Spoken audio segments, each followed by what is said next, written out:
प्रतीक चिन्ह, उनमें हम कहीं ना कहीं उलझ कर रह गए थे। लेकिन धर्म क्या होने का स्वरूप, जैसे मैं देखूं कि फूलों का स्वरूप है, फूलों का जो धर्म है वो सुगंध बिखेरना है, मिट्टी का जो धर्म है वो पेड़ पौधों को पोषण प्रदान करना है। तो अब 4 अवस्थाओं में क्योंकि मैं भी हूँ, उनका धर्म है तो निश्चित रूप से मेरा भी कोई ना कोई धर्म है। तो मेरा जो धर्म था ये होना, वृद्धि और पुष्टि, इसमें होने में तो मेरा रोल बिल्कुल भी नहीं था, मेरा कोई योगदान नहीं था। उसके बाद वृद्धि और पुष्टि में सिर्फ इतना कह सकती हूँ कि मैं अपने खान पान का ध्यान रखूं ताकि मेरी वृद्धि और पुष्टि ठीक ठाक से होती रहे। जो सबसे महत्वपूर्ण पक्ष था कि जीने की आशा भी एक हमारा धर्म था, बस हम वहीं से भटक गए। हमें जीना किसको कहते हैं ये भी नहीं पता था, कैसे जिएंगे वो तो बहुत बाद की बात है। तो हम सिर्फ उसी में उलझ कर रह गए कि हमने जिंदा रहने के सामान बहुत जुटा लिए और ऐसे जुटाए कि फिर उन्हीं की गोल गोल चक्कर काटते रह गए। तो अब प्रयास ये रहेगा कि अब हम जीने की तरफ ध्यान दें। जब मेरा ध्यान जीने की तरफ जाएगा तो मेरे आसपास में, मेरे से संपर्क में जितने भी लोग हैं, चाहे मेरे परिवार के रूप में, चाहे मित्रों के रूप में, चाहे मेरे विद्यार्थियों के रूप में, तो मुझे लगता है कि कोई ना कोई बात उन तक भी पहुंच जाएगी भैया। और ये शिविर का मैं बहुत बड़ा योगदान देखती हूँ। आपका पहला जी क्या? और आपका बहुत बहुत धन्यवाद भैया कि आप इस काम में लगे हुए हैं। ये हम वो बोलते हैं ना दान और पुण्य, तो ये सबसे बड़ा पुण्य है मेरे हिसाब से। धन्यवाद, धन्यवाद करने से काम चल जाएगा। जी धन्यवाद भैया। चल जाएगा धन्यवाद करने से, धन्यवाद देने से काम चल जाएगा। धन्यवाद क्यों करना है भैया? धन्यवाद क्यों करना है? नहीं, धन्यवाद यही है कि जैसा आप कर रहे हो वैसा मैं भी करूँ। कभी कभी धन्यवाद शब्द छोटा लगता है, ऐसा लगता है बस करो। इस काम में तो छोटा ही है। बिल्कुल। ये पानी वानी पिलाया उसमें आप धन्यवाद दे सकते हैं। धन्यवाद की सीमा वहां तक ठीक। इसमें तो यही है कि आप जैसा कर रहे हो इसमें कंधे से कंधा मिला के काम कर सकते हैं, यही धन्यवाद। बिल्कुल बढ़िया। आज हमारे धन्यवाद कि आपके शब्दों का निवेश हो रहा है हमारे दिमाग में और उस पर फिर हम इम्प्लीमेंट करेंगे। हाँ, इम्प्लीमेंट करोगे तो धन्यवाद है, बाकी कोई धन्यवाद नहीं। वो पढ़े लिखे लोग को भाषा तो आते ही, लच्छेदार। नहीं भैया, इन्वेस्टमेंट हो रहा है ना जी, हम मानेंगे नहीं, रिजल्ट आएगा तो ही मानेंगे, तब तक वेट करें।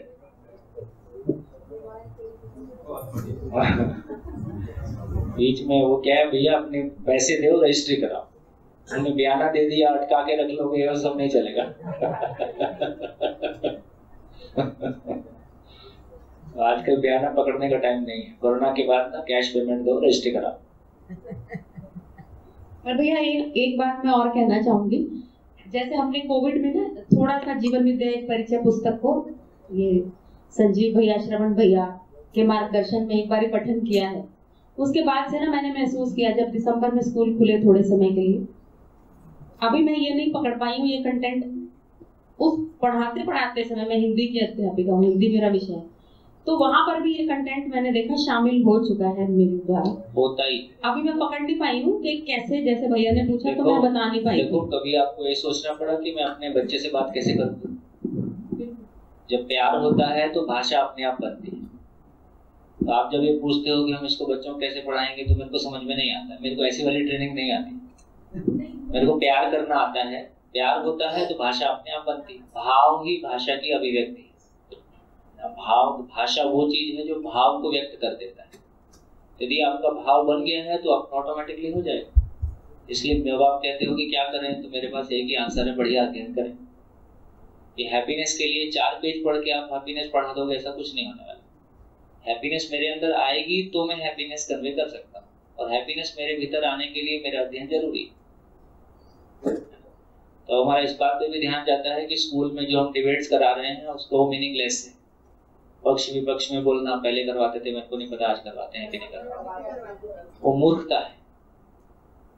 हम तोते तैयार कर रहे हैं, यहाँ से कट पेस्ट किया, यहाँ से कट पेस्ट किया और जोर जोर से बोल दिया, और जिसने सबसे ज्यादा भाव से जोर से बोला वो फर्स्ट प्राइज पा गया। जो पा गया उसका अहंकार बढ़ गया, जो नहीं पाया वो बेचारा वैसे परेशान है। तो ये सब कोई काम की बात नहीं। स्टेज पे आके क्या बोले, स्टेज पे आके वो बोलो जो तुमने जिया है ना। तुमने क्या जिया उसको आके सबके सामने बताओ। कट पेस्ट लिखाओ तो टेप रिकॉर्डर में डाल दो, वो भी बोलता है। तो हम आदमी को टेप रिकॉर्डर बना रहे हैं। भैया थोड़ा सा डायरेक्शन मूव भी हम कर रहे हैं शिक्षा में भी। जैसे हम ऐसे बच्चों को कहते हैं कि आप घर में ऑब्जर्व करो कि हर व्यक्ति आपके परिवार का कितना पानी इस्तेमाल कर रहा है, लगभग जैसे पहले अपने में देखो, फिर अगर परिवार में 4 सदस्य हैं, है ना, तो उनसे ये भी पूछो कि हर व्यक्ति तुम्हारे लिए क्या योगदान कर रहा है। मतलब मैं उदाहरण दे रही हूँ। और जैसे कि आप सोच कर लिखें बैठे कि आप कहाँ पानी जो है वो बचा सकते हैं, तो इस तरह का भी उनके घर से उनसे रिलेट करके शुरुआत तो की है भैया। हाँ, देखिए हमने ये देखा कि घोर आदिवासी और घोर बिल्कुल ग्रामीण क्षेत्र के बच्चों के साथ भी जब आप कंटेंट पे बात करते हो, एक बार आदमी अपनी जिंदगी का भाव पकड़ने लगता है, उसका कॉन्फिडेंस लेवल, उसका अपने दिल की बात को कह पाना, तो ये बोलने की कला और ये तमाम चीजें बाई प्रोडक्ट है ना। केवल मूल बात इतनी है कि मेरे को ये लगे कि ये जो बात मेरे पास है ये कहने लायक है, मैं क्यों कहना चाहता हूँ। तो एक बार वो एकदम दूसरा रास्ता है। अब जिस रास्ते से हम जा रहे हैं उसमें मेहनत ज्यादा है और रिजल्ट के रूप में ईगो है। जो बोल पाए वो ईगो में चले गए, जो नहीं बोल पाए डिप्रेशन में चले गए। तो हमारी पूरी प्रक्रिया ऐसी है, चाहे फर्स्ट सेकंड थर्ड की बात करें, चाहे जो कुछ भी करें, क्योंकि जिंदा रहने के धरातल पर हमको समझ इतना नहीं आता है, हम यही कर सकते हैं। तो इसके लिए चित्त बदलने की, एक हमारा कॉन्शियसनेस, जो चेतना ही बदलने की जरूरत है, वो चेतना जो अभी शरीर के साथ और कम तुलनात्मक विधि से सुख ढूंढती है, तो बेसिकली इंद्रियां और ईगो, यदि बहुत क्लियरली कहा जाए तो ईगो और इंद्रियों में सुख ढूंढते हैं। फिर हमारे सारे गेम्स, सारी कहानियां, सारा प्रेजेंटेशन, सारा भाव और सारा भाषा वो इंद्रिय सुख और ईगो के आजू बाजू घूमता है और ये फाइनली हमको कहीं ले जाता है। और ये देखा है कि जब हमें किसी चीज पे स्वयं विश्वास होता है ना, अगर मुझे कोई बात समझ आ गई तभी मैं समझा पाऊंगी। अगर मेरा ही उस बात पे विश्वास नहीं है तो बच्चों तक नहीं पहुंचाई जा सकती। और दूसरा, जो भैया आप धन्यवाद की बात कर रहे थे ना, तो मेरे को एकदम ध्यान आ रहा था, क्लास में बच्चे थैंक यू कहते हैं ना, तो हम कहते हैं कि थैंक यू नहीं चलेगा, रिजल्ट आएगा तो कर तो आपने वही रहे, तो मेरे को थैंक यू बोलते। हाँ जी, बढ़िया, चलिए आगे बढ़ते हैं। कल की चर्चा में जो हमने मानव की चर्चा की, फाइनली तो हमने मानव की चर्चा की, उसमें कंक्लूड करना रह गया था, शिफ्ट हो गए थे धर्म। हेलो, लाइट ने बहुत परेशान किया है, बता के किया। अच्छा, परेशान भी बता के करो तो फिर वैसा खराब नहीं लगता। हाँ जी, तो कल हमने धर्म को लेके चर्चा की, तो ये स्थिति बनी। तो जब धर्म बोल रहे हैं, देखिए यहाँ ये क्लैरिटी बन रही है कि जब हम एक तो इस बात पे हमारा ध्यान चला गया कि जब मानव की परिभाषा कह रहे हैं तो उसमें भ्रमित मानव और जागृत मानव दोनों शामिल हैं, ये ध्यान दिया।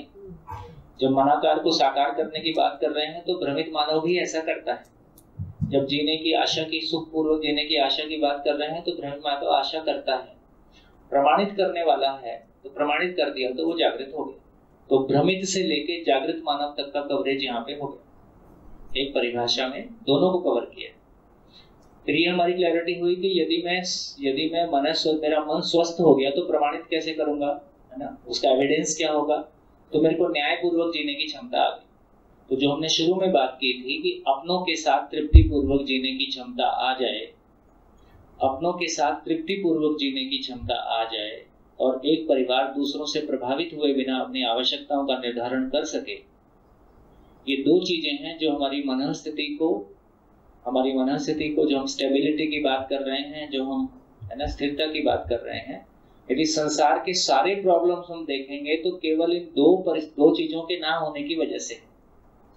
हमको अपनों के साथ तृप्ति पूर्वक जीने की योग्यता नहीं है, अपने परिवार में अपनी भौतिक आवश्यकताओं को बिना दूसरों से प्रभावित हुए पहचानने की योग्यता नहीं है।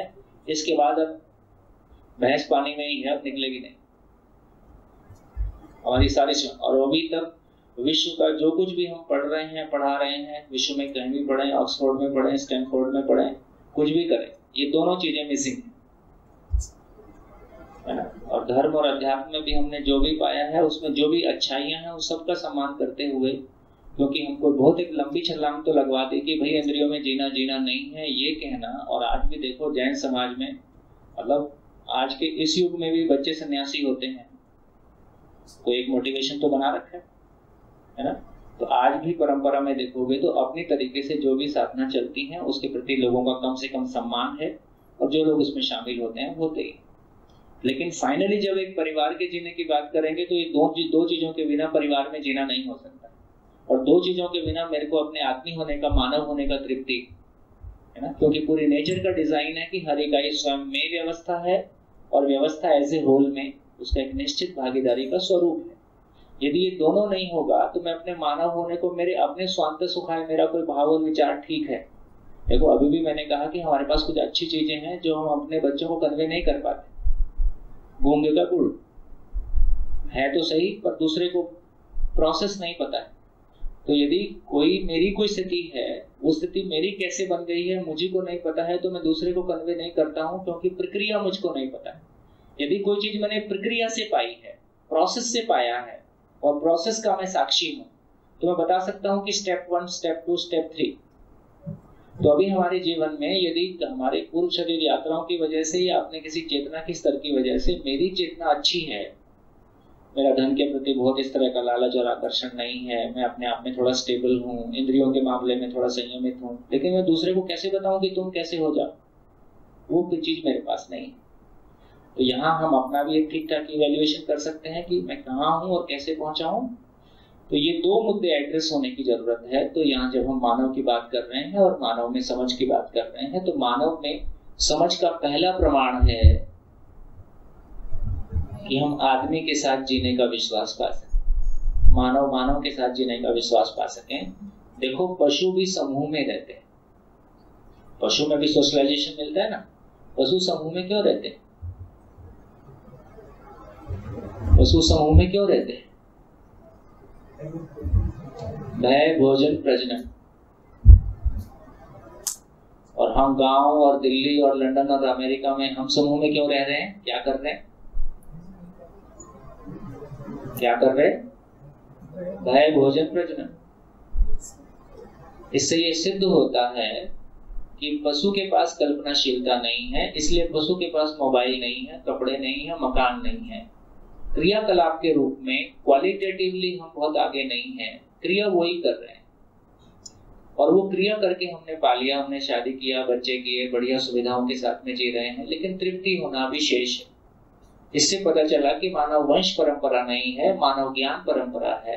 और मानव ज्ञान परंपरा है, तो इसका मतलब फिर मानव के एक घर में एक छत के नीचे रहने का प्रयोजन क्या है? क्यों हम साथ साथ रहते हैं? क्यों हम साथ साथ रहते हैं?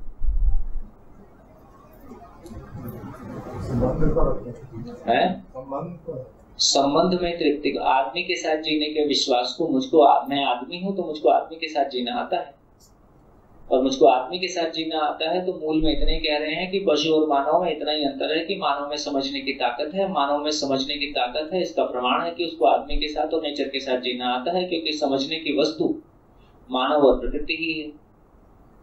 मैं जितना तेज बोलता हूँ आप साथ साथ चलते हो कि छूट जाता है? हाँ जी, स्पीड स्लो करूंगा। बताओ कितने लोग साथ नहीं चल पाते? हाथ उठाइए।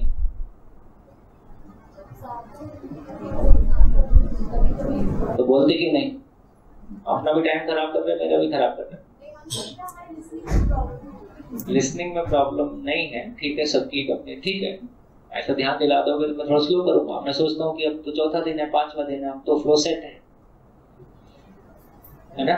हम एक छत के नीचे क्यों रहते हैं? हाँ, एक छोटा सा क्वेश्चन अभी आपने जो बताया उससे आया मेरे को कि भ्रमित मानव भी जो है मनाकार में को साकार कर सकता है जो भी लाए। तो इसका जो मैं समझ पा रहा हूँ उसका मतलब ये हुआ कि जो भी हम विजुलाइज करते हैं, अच्छी चीज या बुरी चीज, कुछ भी वो मटेरियल है, वो चीज को साकार करने की क्षमता है, वो हम वो अपनी रियल लाइफ में उसको ला सकते हैं, वैसे ला। तो हम करे ध्यान में AK-47 आ गई, हम AK-47 ले आए, हमारे ध्यान में कोरोना आ गया, कोरोना ले आए, साकार कर दिया ना। हाँ जी,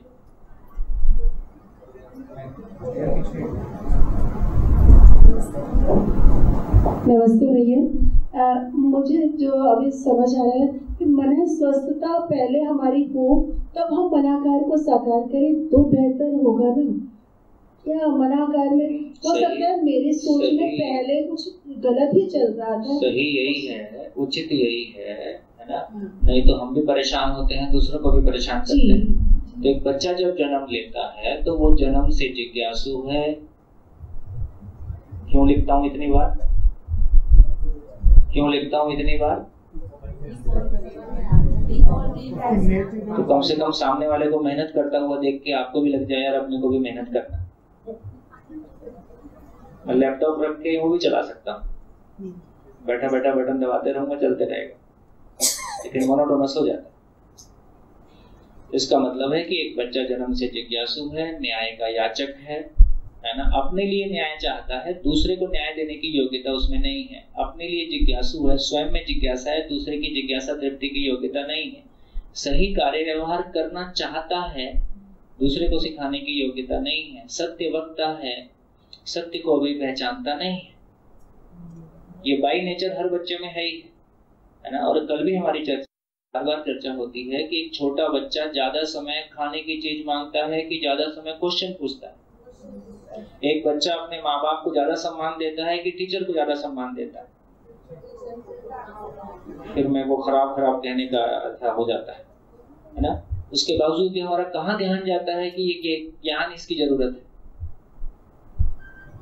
हमारा तो आवेश इतना है, हमारा तो इनसिक्योरिटी इतना है, जमाने का प्रभाव इतना है ना, कि हमको बस पढ़, मार्क्स और पैसा, है ना। हम ऑब्जर्वेशन कहाँ कर रहे थे ना। अरविंद जी ने बढ़िया नाम लिया था, ओरिजिनल ऑब्जर्वर, है ना। हमारा कोई ऑब्जर्वेशन हम कर ही नहीं रहे।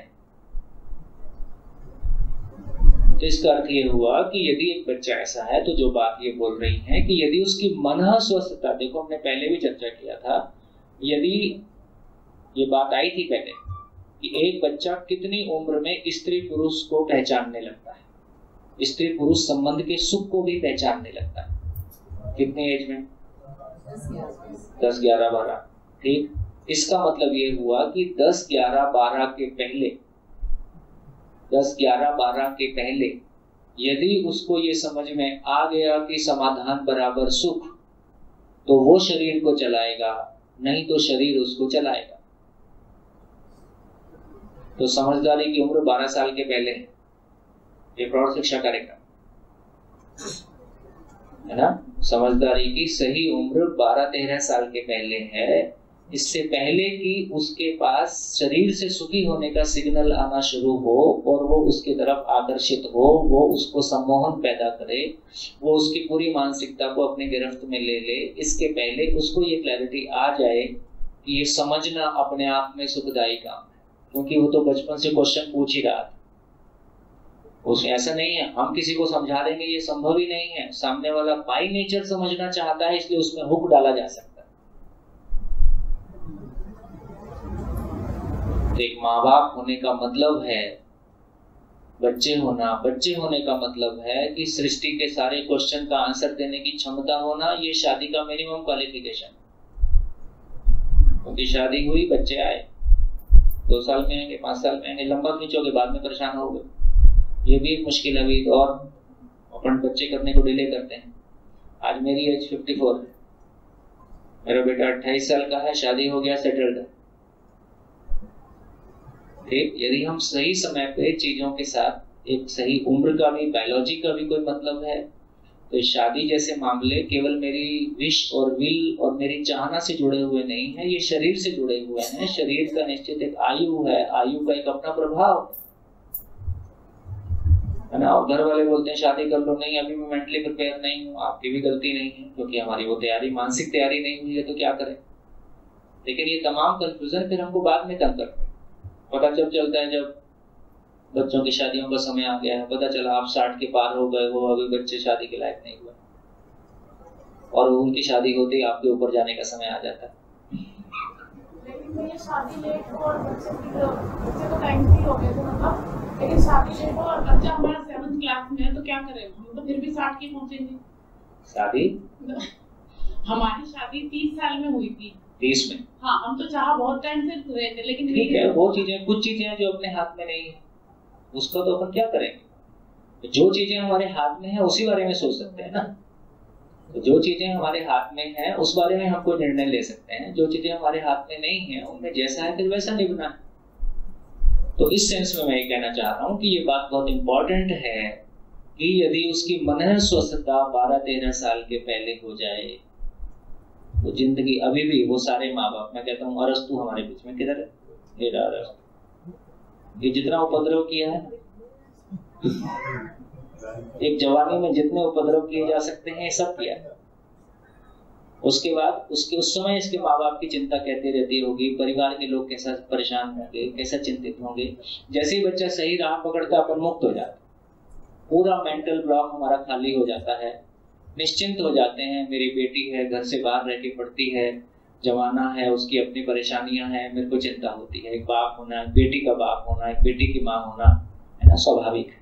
लेकिन एक बार अपने बेटी को एक क्लैरिटी हो जाती है क्यों जीना है, कैसे जीना है, कहीं भी जाए क्या फर्क पड़ता है, अपन निश्चिंत हो जाते हैं। तो हमारा तो पूरा मानसिकता, पूरी हमारी जिंदगी क्राइसिस मैनेजमेंट में जा रही है ना, और नई क्राइसिस हो भी नहीं रही है तो होने की संभावना में जा रही है। हम रिलैक्स होके कहाँ ये सोच पा रहे हैं कि मेरी जिंदगी का कोई पर्पस था।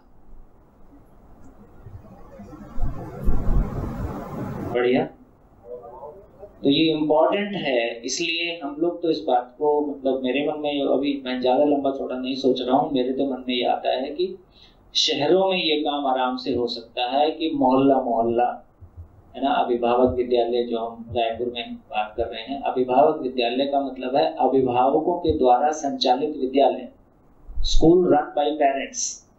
यदि एक नर्सरी के बच्चे को भी माँ बाप जैसा प्यार नहीं मिलता है टीचर से, उसको बाजार की तरह पढ़ाई मिलती है, तो उसको कहाँ समझ में आएगा कि समाज कोई चीज होती है। यदि कुछ लोगों ने बचपन के 2, 5, 10 साल उसके साथ आत्मीयता विधि से लगाए हैं, परिवार विधि से लगाए हैं, संबंध विधि से लगाए हैं, तो उसको समझ में आएगा हाँ यार कुछ समाज नाम की चीज होती है, नहीं तो बाजार ही होता है। तो कम से कम गर्भ संस्कार, उससे ज्यादा प्री प्राइमरी एजुकेशन, उससे ज्यादा 5th तक का एजुकेशन। 5th तक का एजुकेशन धीरे से वो स्थितियां बन जाएंगी। हम अपने मोहल्ले में चलाएं, अपने बच्चों के लिए चलाएं। घर खाली पड़े हैं, किसी भी ड्राइंग रूम में 10 बच्चे बैठ ही सकते हैं, वही लोग पढ़ा ही सकते हैं। कोई बिल्डिंग की जरूरत नहीं है, कोई अलग से टीचर की जरूरत नहीं है, कोई बहुत रिसोर्स की जरूरत नहीं है। अपनी ही चेतना का स्तर, अपने परिवार की चेतना का स्तर, जो 0 बजट प्रोग्राम है, उसमें कोई पैसा लगता नहीं है। 5th क्लास तक के बच्चे यदि हम समाज विधि से, परिवार विधि से, परिवार समूह विधि से सब चला पाए, और इसका बड़ा उपकार ये होगा कि जब हम उपकार विधि से काम करते हैं तो सूत्र है कि संतोष है तो प्रतिफल नहीं, प्रतिफल है तो संतोष नहीं। जब हम बिना पैसे के मार्गदर्शक के रूप में स्वयं को स्वीकार करते हो और वो आपको मार्गदर्शक के रूप में स्वीकारें, ऐसी आपकी अपेक्षा रहती ही है। स्वयं से अपेक्षा पैदा हो गई तो उसको पूरा करने के लिए अपने भीतर संकल्प बनता ही है ना। तो शिक्षा का काम किसी समाज को उसकी चेतना में परिवर्तन का साधन भी है ना। तो इस ढंग से यदि हम देखेंगे तो मेरे को लगता है कि ये पॉइंट सबसे इंपॉर्टेंट है कि मोहल्ला मोहल्ला हम बच्चों के साथ कम से कम गर्भ संस्कार और प्री प्राइमरी एजुकेशन का काम परिवार विधि से कर सकें। और फिर तो मैं दूसरा भी कहता हूं, यदि ऐसा नहीं कर रहे हैं तो हमने बच्चे जिम्मेदारी से पैदा नहीं किए। चलोगे क्या? 8 परिवार मिलकर करीबन 12 बच्चे थे। राहुल भी शानदार हम लोगों ने किया था शुरू। बहुत बढ़िया। कुछ ब्रेकेज कोरोना के चक्कर में लगी है, अभी अपने घर में पढ़ा रहे हैं सब। हाँ, अभी जो होम स्कूलिंग है ना, अभी अपने स्कूल नहीं भेजा, होम स्कूलिंग कर दिया। लेकिन एक बच्चे को एंगेज करने के लिए कितनी ताकत की जरूरत है और कितने कंटेंट की जरूरत है। तो मेरे को लगता है कि एक बार हमारे पास इसकी पूरी क्लैरिटी आएगी तो धीरे धीरे वो संसार में बसा लेगा। वो भी बहुत बड़ा कारण रहा कि हम लोग अपने आप से कुछ भी बढ़ा रहे थे। हाँ, ऐसा होता नहीं है भैया, हम लोग भी ऐसे किए, जॉब करते थे, नौकरी छूट जाए, 24 घंटा मेरे पास आ जाए तो भाई साहब समाज बदल दूंगा। जमीन पे उतरे तो पता चला कुछ हिलता डुलता नहीं। तो कल्पना करना किन्हीं चीजों की बिल्कुल अलग दुनिया है, उसकी वास्तविकता में उतर के काम करते हो तो पता चलता है कि बिल्कुल दुनिया एकदम अलग है। तो 10 साल तो रूट को समझने में लग जाता है कि प्रॉब्लम है कहाँ। तो बिल्कुल, तो कम से कम अभी अच्छी स्थिति है कि कंटेंट भी अवेलेबल है जी। ये 12-13 साल की जो बात हो रही है, इसमें एक बात जो मुझे समझ में आती है कि बच्चे के दिमाग में जो कुछ भी हम डाल रहे हैं उसका रेजिस्टेंस भी नहीं है। जो डाल रहे हैं तो उसकी एक्सेप्टेंस ही है। एक्सेप्टेंस है, और बेसिकली डालना अपने में। अपन कोई बार बार उधर बना देते हैं डस्टबिन, तो उधर नहीं है, अपने में डालना है, खुशहाली से जीना है। एक बार अपने में डला हुआ है, स्थिति है तो गति होगा ही। तो बेसिकली डालना अपने में। फिर यदि अपने में नहीं डाला है तो बच्चे में तो हम भड़ास डाल रहे हैं, तुमको ऐसा करना चाहिए। वो पूछ ले यार, जैसे हम बच्चों को पैर छूता है तुम क्या बोलते हैं? खुश रहो, सुखी रहो, है ना, ऐसा बोलते हैं। वो लौट के पूछ दिया तुम सुखी हो क्या?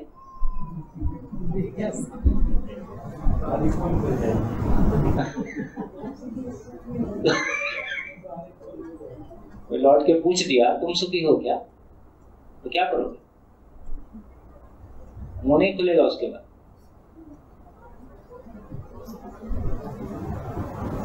तो धीरे से समझने के प्रोसेस में ये भी ध्यान जाता है कि यार मैं गर्म हवा तो नहीं छोड़ रहा हूं।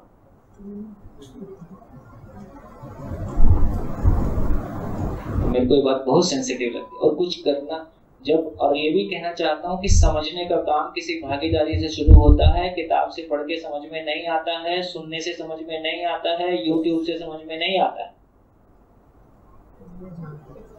जब आप कोई जिम्मेदारी स्वीकारते हो, तब जब अटकते हो तो पात्रता बनती है, तो वो अंदर में पात्रता बनती है, तो कोई चीज जाके स्थिर होती है। तो कोई जिम्मेदारी स्वीकार, जैसे मान लो आपने कोई जिम्मेदारी स्वीकार रखी है, तो हम समाज के लोग अपने बीच में कोई जिम्मेदारी को स्वीकारेंगे, किसी भी डायमेंशन में कोई भी जिम्मेदारी को स्वीकारेंगे तो समझने का काम होगा। शिविर में गए थे और समझना हो गया, बिल्कुल नहीं होगा। घर में रोज 4 घंटे देखते हैं तब भी नहीं होगा। कुछ भाषा बोलने के लिए आ जाती है, वो भी जरूरी है, वो एक प्राथमिक कदम है, पर वो समझना नहीं है। हाँ जी, तो हम एक छत के नीचे क्यों रहते हैं, है ना? तो बेसिकली मानव की परिभाषा है, मानव न्यायिक सामाजिक इकाई। न्याय के अर्थ में जो सामाजिक हुआ है, मानव न्यायिक सामाजिक इकाई है। और पशु जिंदा रहने के अर्थ में सामाजिक हुआ है ना? मानव न्याय के अर्थ में सामाजिक हुआ, न्यायिक सामाजिक इकाई है।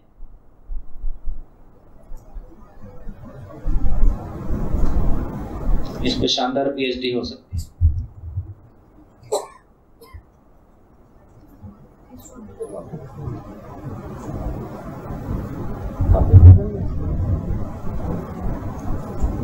बढ़िया। तो इसका मतलब हुआ कि हमने मानव के बारे में चर्चा किया, हमने धर्म के बारे में चर्चा किया, और जो निकल के आया, नहीं हो गया, चला गया। धरती के सभी मानव की मूल चाहत एक,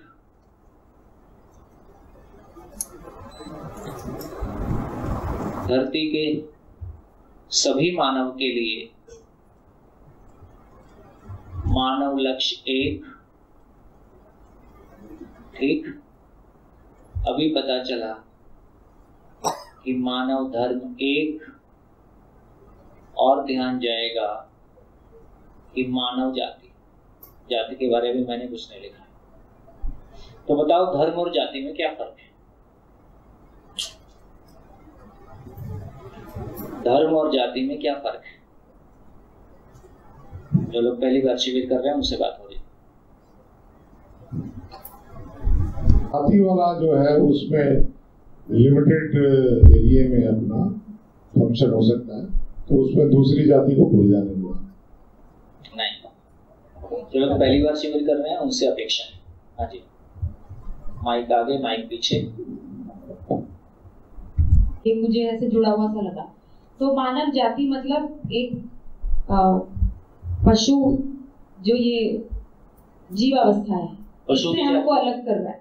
और पशु जाति नहीं, पशु जाति नहीं है। पशु तो सारे जीवावस्था में आ गए ना, वो पूरी एक जाति पशु में जाति होती है कि नहीं होती। तो ऐसे ही मानवों में भी जाति तो नहीं हुई। हम जो सारे मानव हैं, जो 900 करोड़ हैं, वो पूरी एक मानव जाति है। कैसे मान लें? क्योंकि हमारा लक्ष्य है कि पशु जाति एक है भैया। देखिए, गाय और हाथी एक ही जाति है।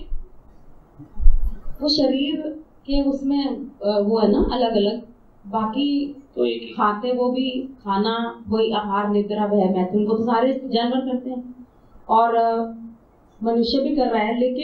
लेकिन उसके जो लक्ष्य है वो सुख पाना है ना। तो ऐसा तो नहीं है ना सुख पाना मेरा ही लक्ष्य है, बाकी हॉल में बैठे हुए लोग सुख नहीं पाना चाहते। तो धर्म हो गया। हाँ, तो ये धर्म है, लेकिन ये किसका है? हम सबका है ना। ठीक है, तो हम सब उस जाति के रूप में एक हुए ना, धर्म के रूप में एक हुए ना। लेकिन वो धर्म किसका है? धर्म को जाति बता रहे हो। वो धर्म किसका है? मानव का है। तो मानव जाति एक हुए और धर्म एक हुआ, जाति कहाँ से हुई? भैया मेरी समझ में तो यह है। कौन से लॉजिक से आपने धर्म और जाति को एक कर दिया?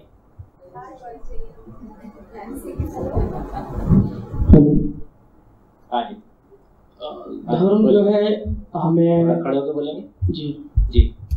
मतलब मुझे ऐसा लगता है कि धर्म हमें जीने का सलीका सिखाता है और जाति हम एक दूसरे को पहचानने के लिए बनाते हैं। पहचानने के लिए मतलब कैसे? कि ग्रुप वाइज, कि ये ग्रुप है, ये वो ग्रुप है, ये इस जमाने से इनका ग्रुप ये है, इसलिए हमने इस जाति को बनाया है। जैसे एग्जांपल देके बता। जैसे एग्जांपल कि मैं मतलब अपने कहते नहीं है खानदान को पहचानने के लिए जाति बनाई जाती है, ना कि उस पे जैसे कोई उसका अस्तित्व नहीं है बना देते हैं।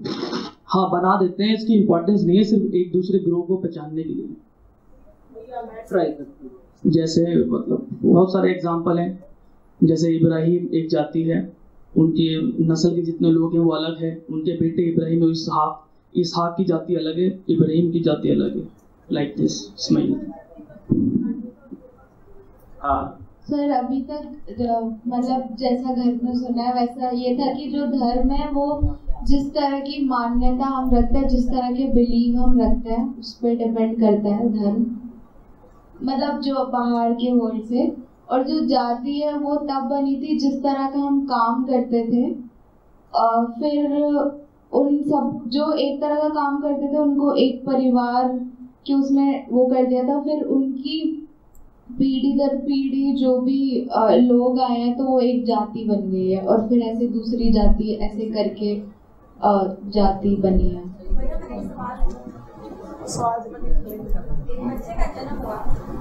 माइक। एक बच्चे का जन्म हुआ और जैसे बात ही हो रही थी हॉस्पिटल में बदल गया या कुछ भी है, वो खो गया, इधर उधर है, तो क्या उस बच्चे को देखकर हम बता सकते हैं किस धर्म का है, किस जाति का है? तो वो तो बाद में बनाए गए हैं ना। सब बता सकते हैं। मैं तो बता तो फिर बताइए। ठीक है, जैसे आपने धर्म के लिए हाँ माइक ऑन है थोड़ा। जाति मेरे को लगता है, जो मेरी अंडरस्टैंडिंग में ज़्यादा नॉलेज नहीं है, बट जैसे हम कास्ट सिस्टम बना रहे हैं वो it's man made and it's localised. आप इसी बंदे को अगर आप कहीं बाहर ले जाओगे तो उसकी कोई जाति नहीं है। फिर then it comes to the common ground से हमें धर्म सबका एक माना है, तो जाति की आइडेंटिफिकेशन जो आप समझाओगे मे बी जिसमें सारे ह्यूमंस की एक जाति होगी, बट अभी के लिए इट्स वेरी लोकलाइज्ड और ये मैन मेड फॉर मी।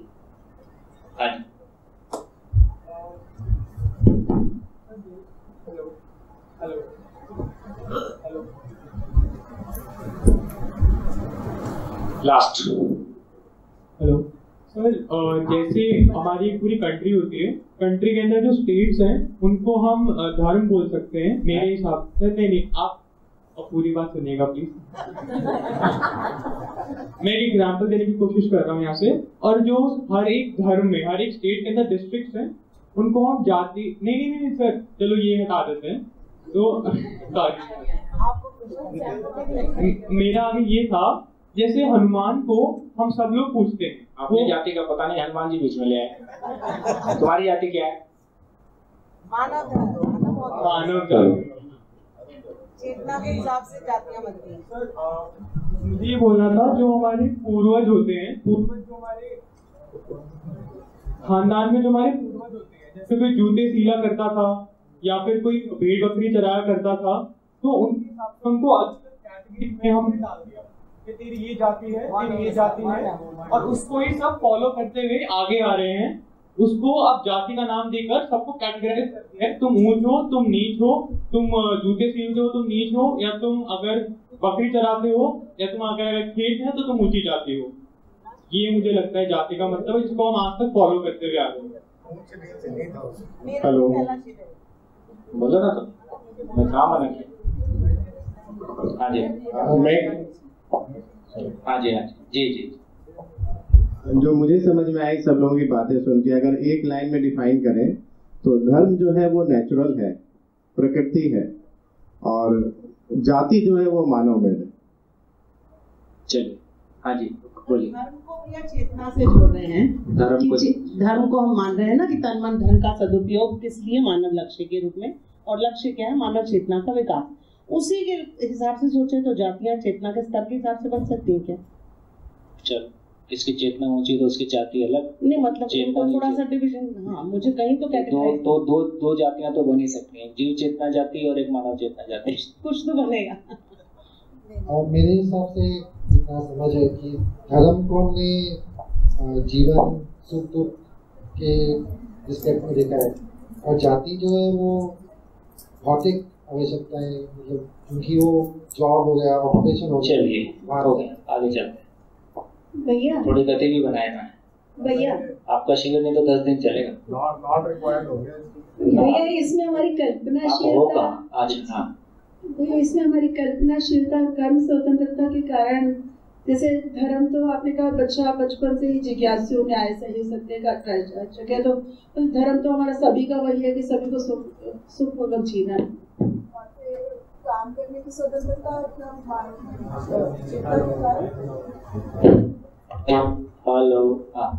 कल्पनाशीलता क्योंकि मिली हुई थी ज्यादा, कर्म स्वतंत्रता भी मिली हुई थी, तो उससे जो है जो जिस फील्ड में जाता गया उससे हमने चलो पूरा कर। तो देखिए, ये क्लैरिटी हमारी सबकी है कि जाति को हमने काम से जोड़ा है, तेली सुनार है ना, ऐसा हमने जोड़ा। तो इसका मतलब हुआ कि जाति बेसिकली शरीर के साथ जुड़ी हुई कोई चीज है। तो एक तो क्लैरिटी ये बन गई कि जब हम धर्म की बात कर रहे हैं तो वो जीवन की मौलिकता को व्यक्त करता है, जब हम जाति की बात कर रहे हैं तो वो शरीर की मौलिकता को मुख्य व्यक्त करता है, एक्सप्रेशन देता है। तो जाति कोई मैन मेड चीज नहीं, जितना धर्म नेचुरल है उतना जाति भी नेचुरल है। तो मूलतः जाति मानव के शरीर के बारे में बात कर रहा है कि ये शरीर का क्या हाल है, ये अलग अलग जाति का है कि एक ही शरीर। जैसे एक अफ्रीकन, रशियन है ना, नेपाली, अफगान, यदि ऐसा देखें तो इनके शरीरों की रचना ही अलग अलग, शरीरों की हाइट, हेल्थ है ना। जैसे वो बोलते हैं कि 100 मीटर रेस में अफ्रीकन कोई एक जाति है, उसी का हाथ बना रहता है ना, मेरे को नहीं पता, किसी ने बताया था।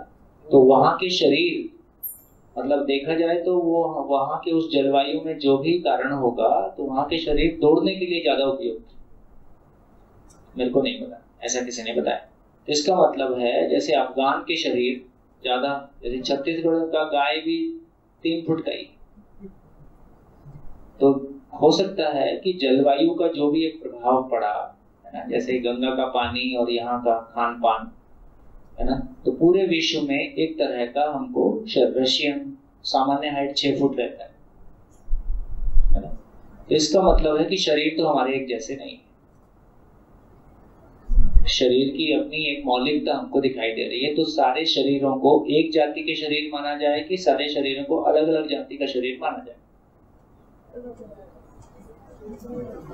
ये सारे जीवन एक हैं, ये समझ में आ गया। मूल चाहत के रूप में एक है, मूल क्षमता के रूप में एक है, वो मैंने लिखा नहीं। मूल क्षमता के रूप में एक है, मानव लक्ष्य के अर्थ में एक है, मानव जाति के अर्थ में एक है, मानव जाति को समझने की कोशिश कर रहे हैं। तो ये क्लैरिटी हमारी बनी। तो क्या शरीर, जैसे एक समय तक ये भी चलता रहा कि व्हाइट लोग श्रेष्ठ होते हैं, ब्लैक लोग श्रेष्ठ नहीं होते हैं। अमेरिका में इस तरह के रिसर्च भी कराए गए, है ना, उसको स्थापित करने की कोशिश भी किया गया कि जो व्हाइट है वो नेचुरली श्रेष्ठ लोग हैं, ऐसी भी कोशिशें हुई। फिर फाइनली कोई ठोस आधार नहीं मिला, है ना, ऐसे भी स्थिति बनी। तो इसको हम कैसे बोलेंगे, है ना? तो सिंपल ये कहा जा रहा है कि जीवन अस्तित्व में हर इकाई प्रमाणित होने के अर्थ में है। मानव के अलावा सभी इकाइयां अपने आचरण सहित प्रमाणित हैं। जीवन में भी प्रमाणित होने की चाहना है, कामना है। जीवन अपने प्रमाणित होने के लिए एक मेल या फीमेल शरीर को चलाता है। तो जीवन की बेसिक मौलिकता है कि उसमें समझने की असीम ताकत है। शरीर समझने का साधन है। मुझ में समझने की क्षमता है, शरीर समझने का साधन है। तो धरती के सभी शरीर समझने के लिए समान रूप से सक्षम साधन हैं, समान रूप से कैपेबल हैं। इसलिए पूरी मानव जाति एक है। क्या आधार बना? ये आप मेरे से कोई कुश्ती में कोई एक जीत सकता है, कोई एक हार सकता है, किसी की ताकत ज्यादा हो सकती है। ताकत के रूप में महिला शरीर के पुरुष की भी ताकत नेचुरली अलग अलग, लेकिन महिला का शरीर और पुरुष का शरीर समझने की दृष्टि से दोनों शरीर समझने में समान रूप से योग्य हैं। इसमें कोई भेद नहीं है। महिला पहले समझेगी कि पुरुष पहले समझेगा, जो ध्यान देगा वो समझेगा, और ध्यान देने वाला जीवन है। शरीर साधन है। इसलिए ब्रेन को विकसित करने के लिए कुछ नहीं करना है। ब्रेन टॉनिक कोई काम नहीं करेगा। बहुत सारा बाजार बिना मतलब का सजा हुआ है। बेसिकली मेमोरी ब्रेन में है भी नहीं, वो जीवन की मौलिकता ज्यादा है। उसका जिधर ध्यान होता है उधर वो चीजों को ध्यान में रखता है। जैसे पॉलिटिकल लोग बहुत सारे नाम याद रखते हैं क्योंकि वो उनकी जरूरत है। बाई नेम किसी को बुलाते हो तो अपनापन महसूस होता है ना। तो इस सारी चीजों को हम देखते हैं तो हमको एक ही बात समझ में आई कि मानव का कुल मतलब इतना है कि वो समझ पूर्वक जीने की इकाई है। समझने के लिए शरीर साधन है। धरती के सभी शरीर समझने के लिए समान रूप से सक्षम हैं, कैपेबल हैं। इसलिए मानव का सभी, धरती के सभी मानव के शरीर समान हैं समझने के अर्थ में, समझने के साधन के अर्थ में। इसलिए मानव जाति एक। इसलिए अब अभी तक हमने वो तेली सुनार तो कार्य भी जाति को ले गए, क्योंकि स्वयं को शरीर माना तो कार्य से ही जाति डिफाइन होगी। मानव रूप में समझेंगे तो समझने के साधन के रूप में शरीर डिफाइन होगा। देखो कितना बढ़िया है, क्या शानदार। खुश नहीं होते आप? स्वयं को शरीर, जिंदा रहने के धरातल पे स्वयं को शरीर मानते हैं तो पैसा पैदा करना एकमात्र जिंदगी का लक्ष्य है और भोगना एकमात्र लक्ष्य है। बाकी सब बातें कहने सुनने के लिए ठीक है। उसके लिए तो शरीर के व्यवसाय को हमने जाति के रूप में पहचाना, तेली सुनार वगैरह वगैरह व्यवसाय को पहचाना। अभी समझ में आया कि मानव की मूलभूत आवश्यकता ज्ञान है, शरीर की मूलभूत आवश्यकता रोटी कपड़ा और मकान है, जिंदा रहना ही जीना है, बाकी सब खाना पीना। तो जिंदा रहना ही जीना, क्या बोला? जीने देना ही जीना है, जीने देना ही जीना है। तो मैं दूसरों के जीने में सहयोगी हो गया। इसका मतलब है कि मैं समझा हुआ हूं, इस अर्थ में शरीर की भूमिका हो गई। तो समझना ही शरीर की मूल का, समझने के लिए शरीर मूल साधन है। फिर शरीर को बनाए रखने के लिए भी, शरीर उत्पादन के लिए भी साधन है। तो शरीर तीन काम के लिए साधन है। शरीर बच्चा पैदा करने के लिए साधन है, शरीर शरीर को बनाए रखने के लिए साधन है और शरीर समझने का साधन है। क्या मशीन है, अद्भुत।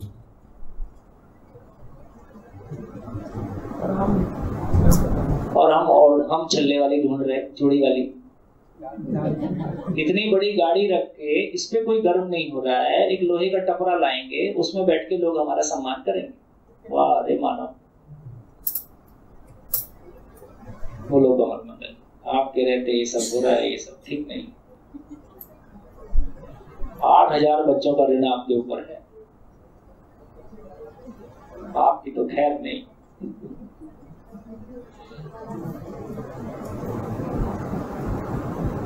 हाँ जी, ठीक हो गया।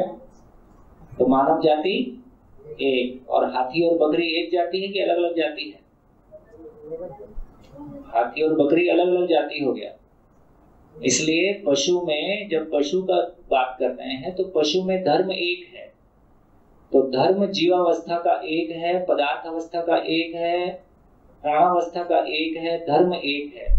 लेकिन जब जाति की बात करेंगे तो पशु में जाति शरीर के अनुसार हो गई, और जैसे लेपर्ड और क्या बोलते हैं, शेर और लेपर्ड और एक और रहता है ना चीता, ये सब एक ही जाति में उपजातियां।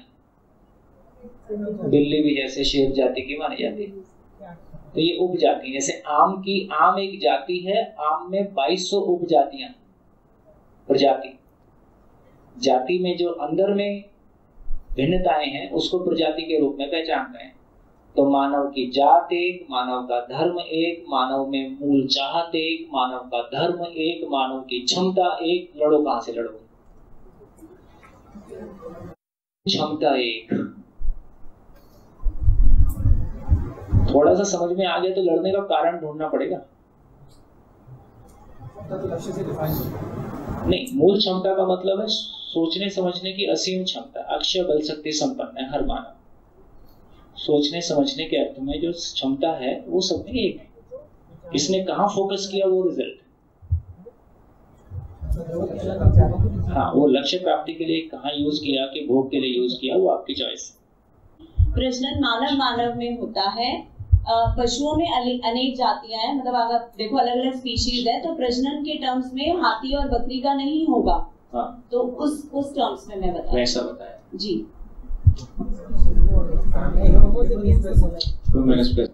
बहुत बढ़िया।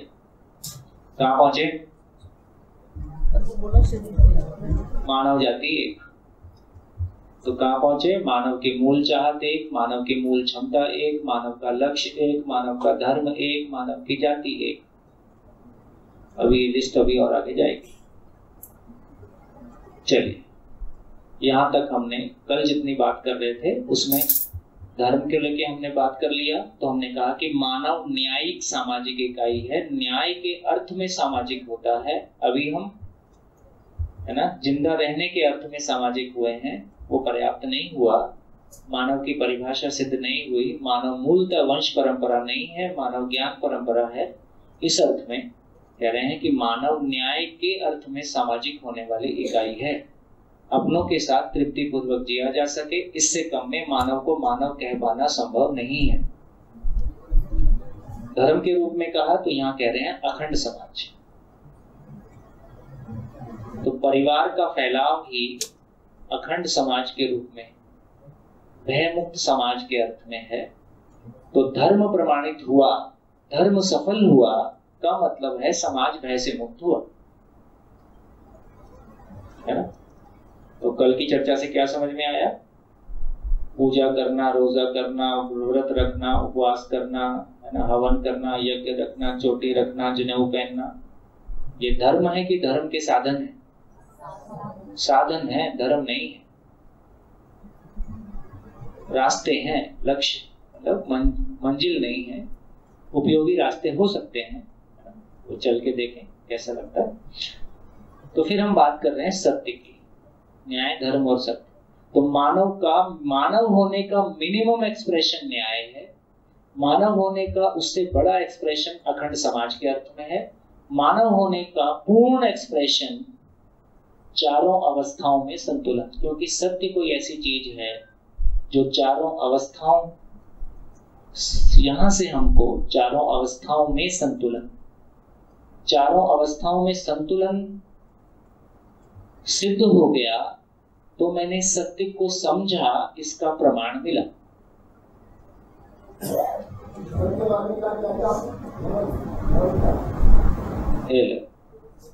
कहाँ थे कल से लेके अभी तक है? मुझे लगता है वो ये पूछ रहे हैं कि न्याय, जैसे आपने बोला मिनिमम एक्सप्रेशन है और सत्य मैक्सिमम एक्सप्रेशन है, तो वो पूछ रहे धर्म को आपने क्या बताया है? फिर से रिपीट कर देता हूँ, कंफ्यूजन हो गया तो। धर्म जीवन की मौलिकता को व्यक्त करता है, जाति शरीर की मौलिकता को व्यक्त करता है। जीवन की मौलिकता का, मैंने जीवन की मौलिकता को समझा है, उसका मिनिमम एक्सप्रेशन न्यायपूर्वक जीने के अर्थ में है। तो जब तक मैं न्यायपूर्वक नहीं जी पाया, न्याय का मतलब है न्याय परिवार में प्रमाणित होता है। परिवार का मतलब अपना ब्लड फैमिली और मित्र परिवार, मित्र उसमें शामिल ही है। तो मानव का मानव के साथ जीने में, मानव का प्रकृति के साथ जीने में, मानव के साथ में उभय तृप्ति आ जाए तो न्याय प्रमाणित हुआ।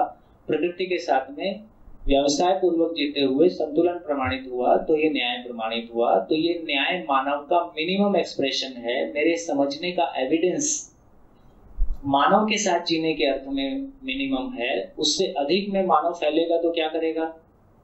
अनेक परिवारों के साथ, जैसे एजुकेशन बेसिकली अनेक परिवारों के साथ अखंड समाज का काम है। एजुकेशन धर्म का काम। एजुकेशन में आप डायरेक्टली मानव के समझ पे काम करते हो, इसलिए एजुकेशन देखा जाए तो अखंड समाज के अर्थ में है, भयमुक्त समाज के अर्थ में है, एक मानसिकता परिवर्तन के अर्थ में है। और मानसिकता बदल गई है समाज की, तो इसका मतलब है कि वो प्रकृति के साथ संतुलन पूर्वक जिएगा तो सत्य प्रमाणित हुआ।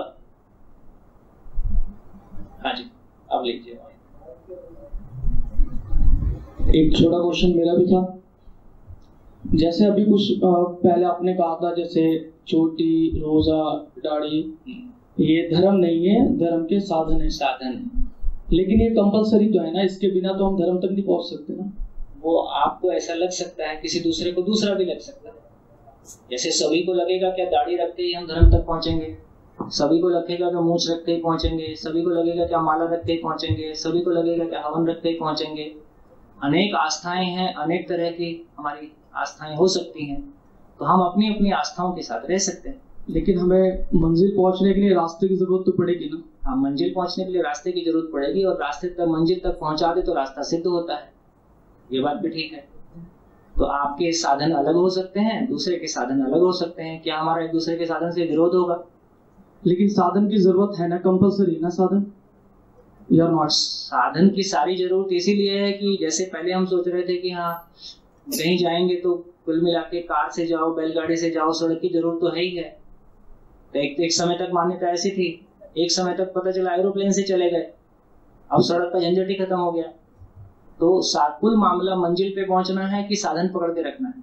साधन के जरिए मंजिल पे तो पहुंचना है ना। हाँ, मतलब यदि मामला महत्वपूर्ण मंजिल पे पहुंचना है, फोकस मंजिल है, फोकस मंजिल है, बस फोकस मंजिल है। मंजिल तक पहुंचने के लिए आपको जो उचित लगे कर लो। ठीक, थैंक यू। हेलो, हमने पहले 2 लक्ष्य प्रमाणित न्याय में हो जाएंगे। मानव के पहले 2 लक्ष्य न्याय में प्रमाणित हो जाएंगे। तीसरा लक्ष्य धर्म में प्रमाणित हो जाएगा। 2 लक्ष्य कैसे? मतलब समाधान और समृद्धि। न्याय नहीं, समाधान ही न्याय के रूप में प्रकट है, समाधान ही धर्म के रूप में प्रकट है, समाधान ही सत्य के रूप में प्रकट है, समाधान ही समृद्धि के रूप में प्रकट है। समाधान का मैनिफेस्टेशन ही मेरे में भाव और विचार की स्थिति है। समाधान का मैनिफेस्टेशन ही मेरी आवश्यकताओं को पहचानने के अर्थ में है, मेरे परिवार में आवश्यकताओं को पहचानने के रूप में है। तो समाधान, समृद्धि, अभय, सहस्तित्व बेसिकली समाधान का ही एक्सप्रेशन है। ठीक है। तो जैसे हमने कोएग्जिस्टेंस धर्म में भी एक बताया कि कोएग्जिस्टेंस हो जाएगी तभी धर्म प्रमाणित होगा, तो वो मतलब ये रिडंडेंट हो रहा है। सत्य नहीं, मैं आपका क्वेश्चन नहीं समझ पा रहा। जैसे धर्म में हमने कहा कि चारों लक्ष्य मिलेंगे तो धर्म प्रमाणित होगा एक तरह से, चारों लक्ष्य मिलेंगे। तन मन धन जब मानव अपना तन मन धन का सदुपयोग करके मानव तन मन धन का सदुपयोग मानव लक्ष्य के अर्थ में करेगा, तो इसका प्रमाण हुआ कि वो समझा हुआ है, वो अपने धर्म के साथ है। हाँ, और इसमें संतुलन भी आ गया। हाँ, तो सत्य जो है उसका फिर आगे ये कंफ्यूजन आता ही। तो देखो, जब वहां धर्म शब्द यूज हो रहा है तो मानव धर्म शब्द यूज हुआ है।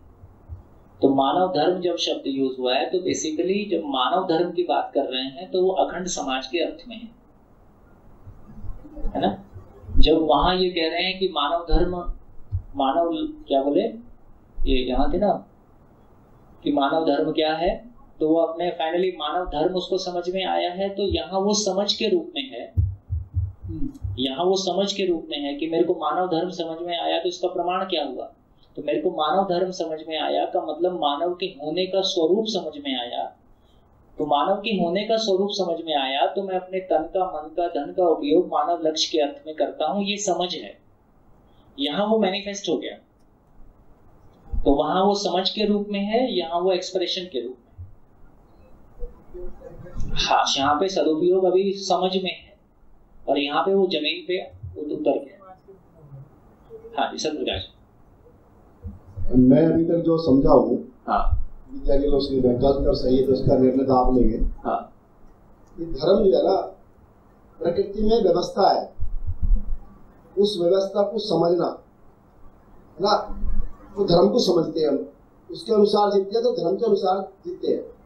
ऐसा कुछ समझ बनी थी मेरी, ये सही ठीक तो ठीक तो बढ़िया, ठीक है। आप यहाँ पर ये प्रकृति में व्यवस्था जो इसके बारे में तो कुछ क्या नहीं आपने इसमें धर्म में, यहाँ धर्म माने जो प्रकृति में, अरे यहाँ वही जो कंफ्यूजन बार बार आता है। देखो यहाँ जब न्याय धर्म सत्य का सीक्वेंस है ना, तो यहाँ ये मानव धर्म है, ऐसा है।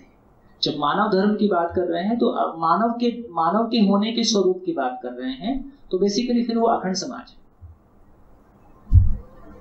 धर्म के बारे में अलग से परिभाषा बताएगी। कल किया था ना ये इतना बड़ा। देखो जब यहाँ कह रहे हैं धर्म, कह रहे हैं होने का स्वरूप, तो पदार्थ का धर्म, पेड़ पौधे का धर्म, पशु पक्षी का धर्म, मानव धर्म, ये हो गया। तो यहाँ सबका अलग अलग बता दिया। जब ये कह रहे हैं कि एक मानव अपने में न्याय को, समझ को प्रमाणित कैसे करेगा, वो समझदार हुआ, इसका प्रमाण कैसे देगा। तो एक मानव न्याय के रूप में जिएगा, ये मिनिमम एक्सप्रेशन है। अखंड समाज के अर्थ में जिएगा, ये उससे बड़ा एक्सप्रेशन है। और सार्वभौम व्यवस्था के अर्थ में जिएगा, ये फाइनल एक्सप्रेशन है।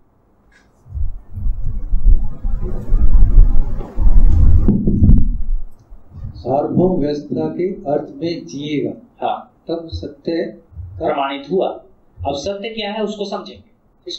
तो इसका मतलब ये उसके अर्थ में जिएगा वो सफिशिएंट है, या सत्य की स्थापना, अर्थात स्थापना जीने का प्रमाण क्या होगा, स्थापना होगी। राइट, इसका मतलब है कि जब आज यदि हम समझें चारों अवस्थाओं में संतुलन नहीं है, इसका मतलब किसी नेशन से कम में ये नहीं हो रहा है। राइट, पूरे विश्व से कम में नहीं हो रहा। हाँ, कम से कम एक बड़े भूभाग को मान सकते हैं। ठीक है, तो अखंड समाज की स्थापना और चारों अवस्थाओं में संतुलन की स्थापना, सत्य की स्थापना तो मेरे पास समझ के रूप में यदि मैं एक अनुभव संपन्न व्यक्ति हूँ, तो चेतना के, इसी को मानव चेतना कहा, इसी को मानव चेतना कहा, इसको देव चेतना कहा, इसको दिव्य चेतना कहा। तो अनुभव संपन्न होते ही मानव चेतना, देव चेतना, दिव्य चेतना के ज्ञान से एक मानव संपन्न हो जाता है। लेकिन प्रमाणित होने के अर्थ में यदि बाहर अभी वातावरण नहीं है तो मैं दिव्य चेतना को प्रमाणित कर ही नहीं सकता। तो पहले मेरे को मानव चेतना के साथ ही चलना होगा और तब तक शरीर यात्रा पूरी होगी। ठीक है, तो ये देव चेतना और दिव्य चेतना को प्रमाणित करने का अवसर ही नहीं था। ज्ञान रूप में मेरे पास था, स्थिति रूप में था। गति तो अपने समय के साथ होगी, गति तो अपनी एक स्थिति। तो हम सभी को ये देव चेतना और दिव्य चेतना स्थापित करने हेतु अभी प्रतीक्षा, पहले पाने हेतु, पहले मानव चेतना पा जाए तब। हाँ राइट, सस्ता नहीं, ठीक है, सस्ता नहीं, अच्छा तो भैया अतः भैया सुनो भैया, अतः किसी की भी स्थिति नहीं है देव चेतना और दिव्य चेतना की पूरे विश्व में आज की डेट में किसी की भी स्थिति नहीं। प्रमाण तो नहीं है, किसी की व्यक्तिगत होगी हमको पता नहीं, आप तो कुछ भी कर सकते हो।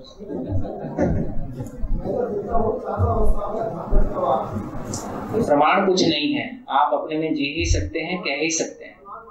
प्रमाण का मतलब ग्लोबल वार्मिंग है, बस। तो सारे को समझाओ तब पता चलेगा आपकी समझ का।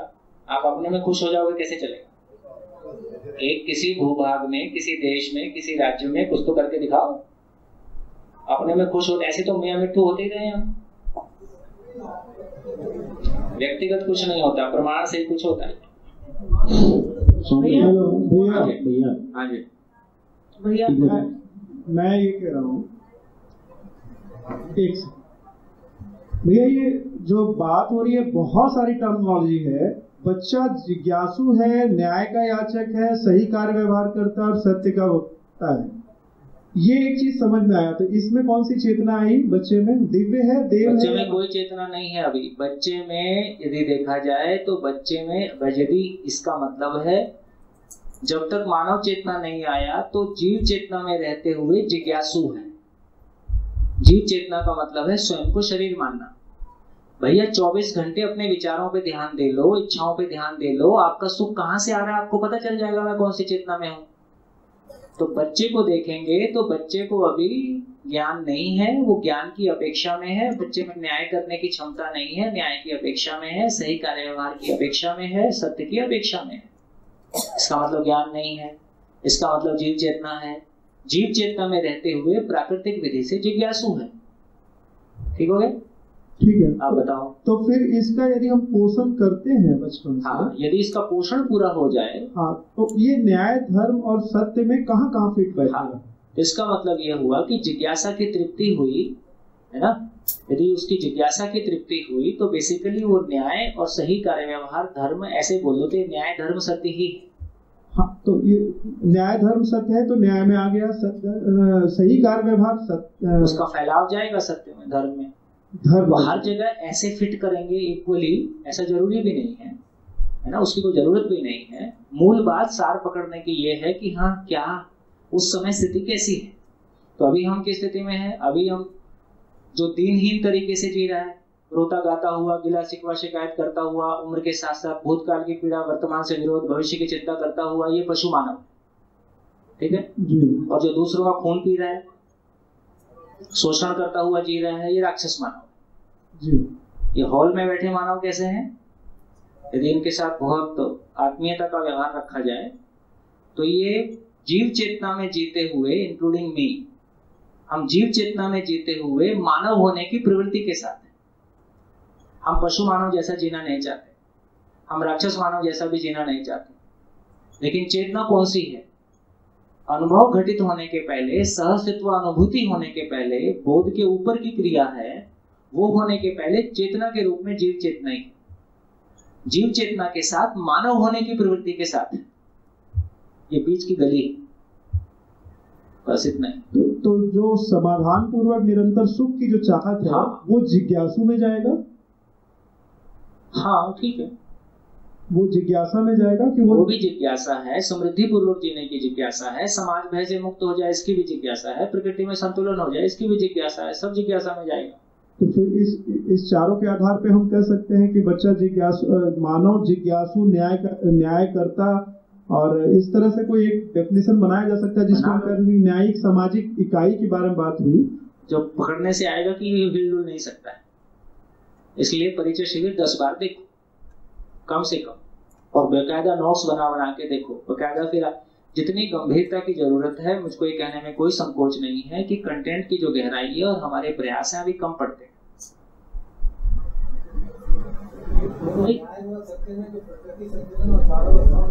माइक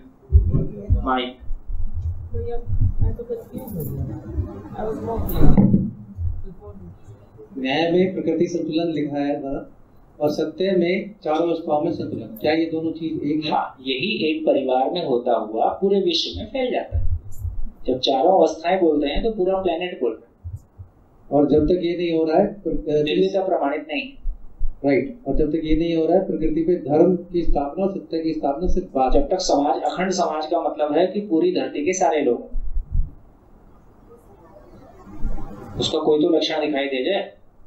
ये मान लो दिल्ली में थोड़ा सा कुछ छोटा सा काम हुआ हैप्पीनेस कैरिकुलम के रूप, लेकिन उसका उसका उसका एक्सेप्टेबिलिटी कितना जा रहा है। तो हम थोड़ा सा करते हैं तो लोग इतना बड़ा स्वीकारते हैं, तो कहाँ कमी है? ऐसे भैया सभा का 1 मिनट लूंगी अपनी क्लास के लिए, क्योंकि मैं ज्यादा कंफ्यूज हो गई ये सब सुन। मोटा मोटा मुझे बताइए, क्या मैं ठीक सोच रही हूँ? भाव और विचार की स्थिरता मुझे समाधानित करती है। उस समाधान के आधार पर मैं मानव के साथ ठीक न्यायपूर्ण व्यवहार करके उभय तृप्ति को पाती हूँ और प्रकृति में संतुलन, कार्य व्यवहार में मेरी न्याय हो जाता है। इसी का फैलाव जब मैं समाज में करती हूँ तो धर्म है, इसी का जब मैं पूरी प्रकृति में करती हूँ। ठीक समझा? बहुत बातें, इतनी सी बात, इतनी ही बात है बस। देखो सूत्र है हर मानव अपने महत्व को जानकर तृप्त होता है। हर मानव अपने महत्व को जानकर तृप्त होता है। उसकी उपयोगिता ही उसका महत्व है। क्या उपयोगिता है?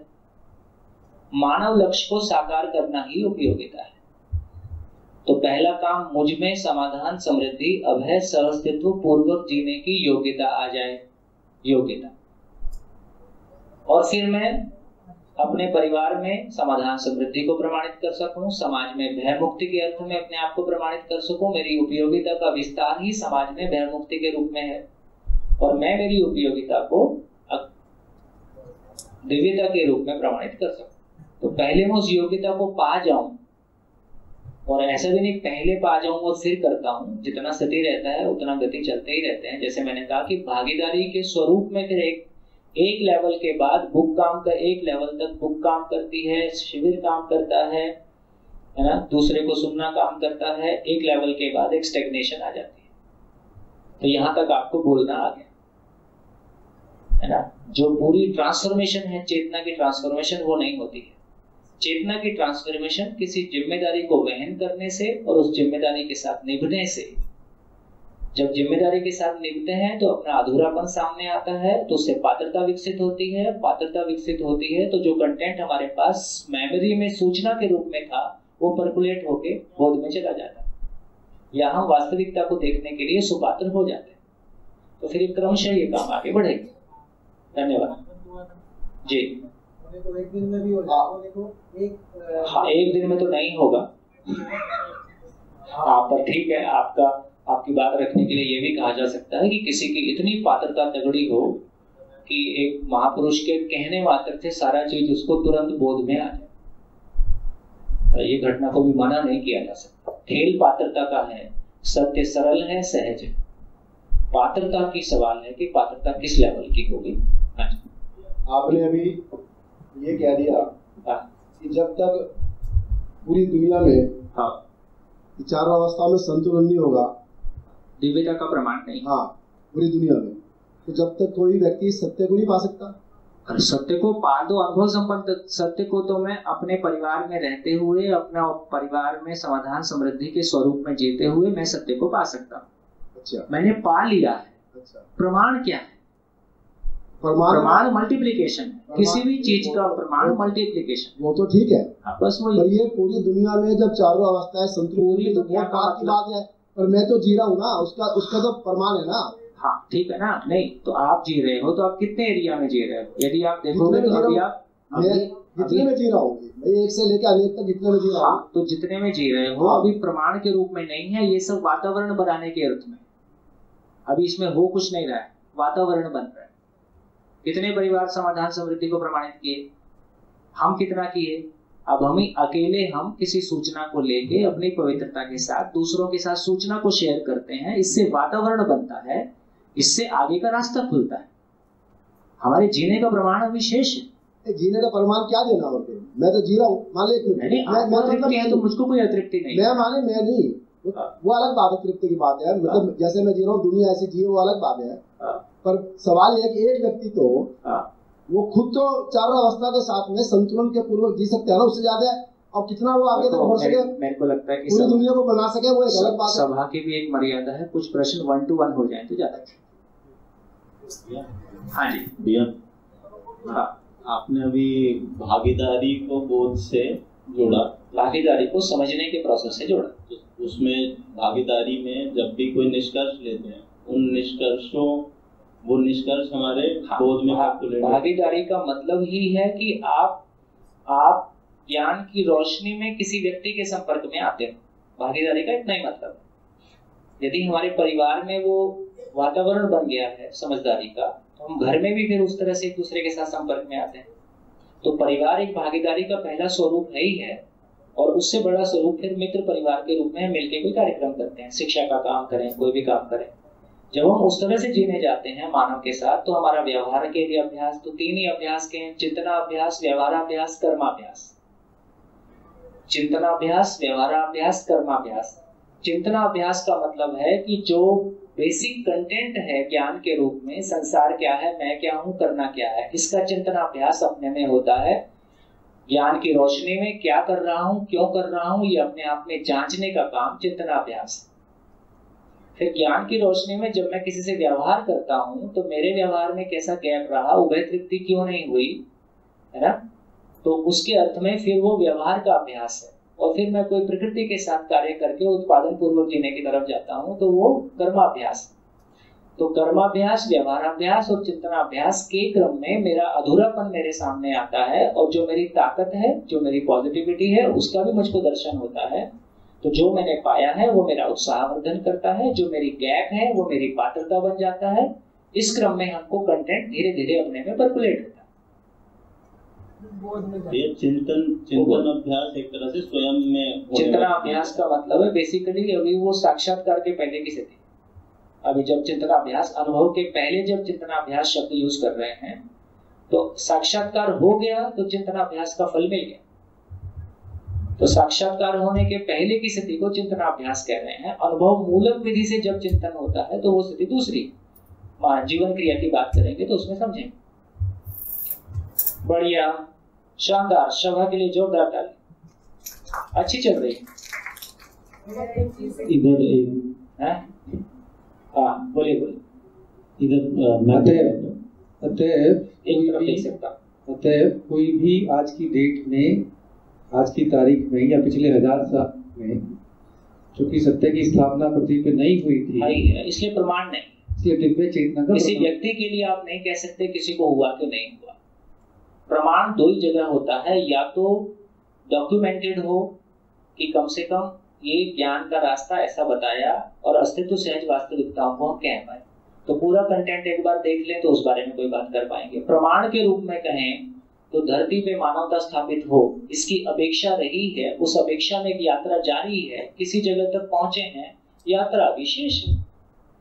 तो कोई दिव्य चेतना में नहीं है, दिव्य चेतना का प्रमाण नहीं है, फिर ऐसे बाहर जाके फंसोगे, मेरे को फंसाओगे।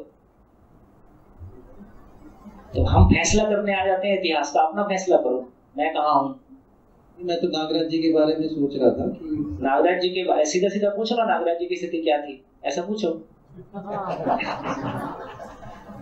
गोल गोल करते हैं भाई। नागराज जी अनुभव संपन्न होके मानव चेतना, देव चेतना, दिव्य चेतना के दृष्टा थे। उन्होंने केवल मानव चेतना को प्रमाणित किया, देव चेतना, दिव्य चेतना का अवसर ही नहीं था। चलो आगे जी, इसमें अपन पहले संसार को निपटाने आते हैं। पढ़े लिखे में ना दूसरों को निपटा के लगता है सब मेरे ही जैसे हैं, कोई खास बात नहीं है, तो भी मैं रिलैक्स कर सकता हूँ। एक इधर एक अनुरोध था, थोड़ा सा स्पीड को स्लो रखें, फ्लो में ऊपर से निकल जाती है भैया। इसका ये मतलब हुआ कि यदि मैं स्पीड धीमे भी रखूं तो शिविर जाएगा 10 दिन। तो इसका एक मतलब हो गया कि यहाँ आपको ट्रेलर दिखा दिया, घर जाके शांति से कॉफी पीते हुए देखो, वहां मैं आपके नियंत्रण में रहूंगा जी। अब यहाँ भी मेरे को नियंत्रण में रखोगे, घर में भी रखोगे यार।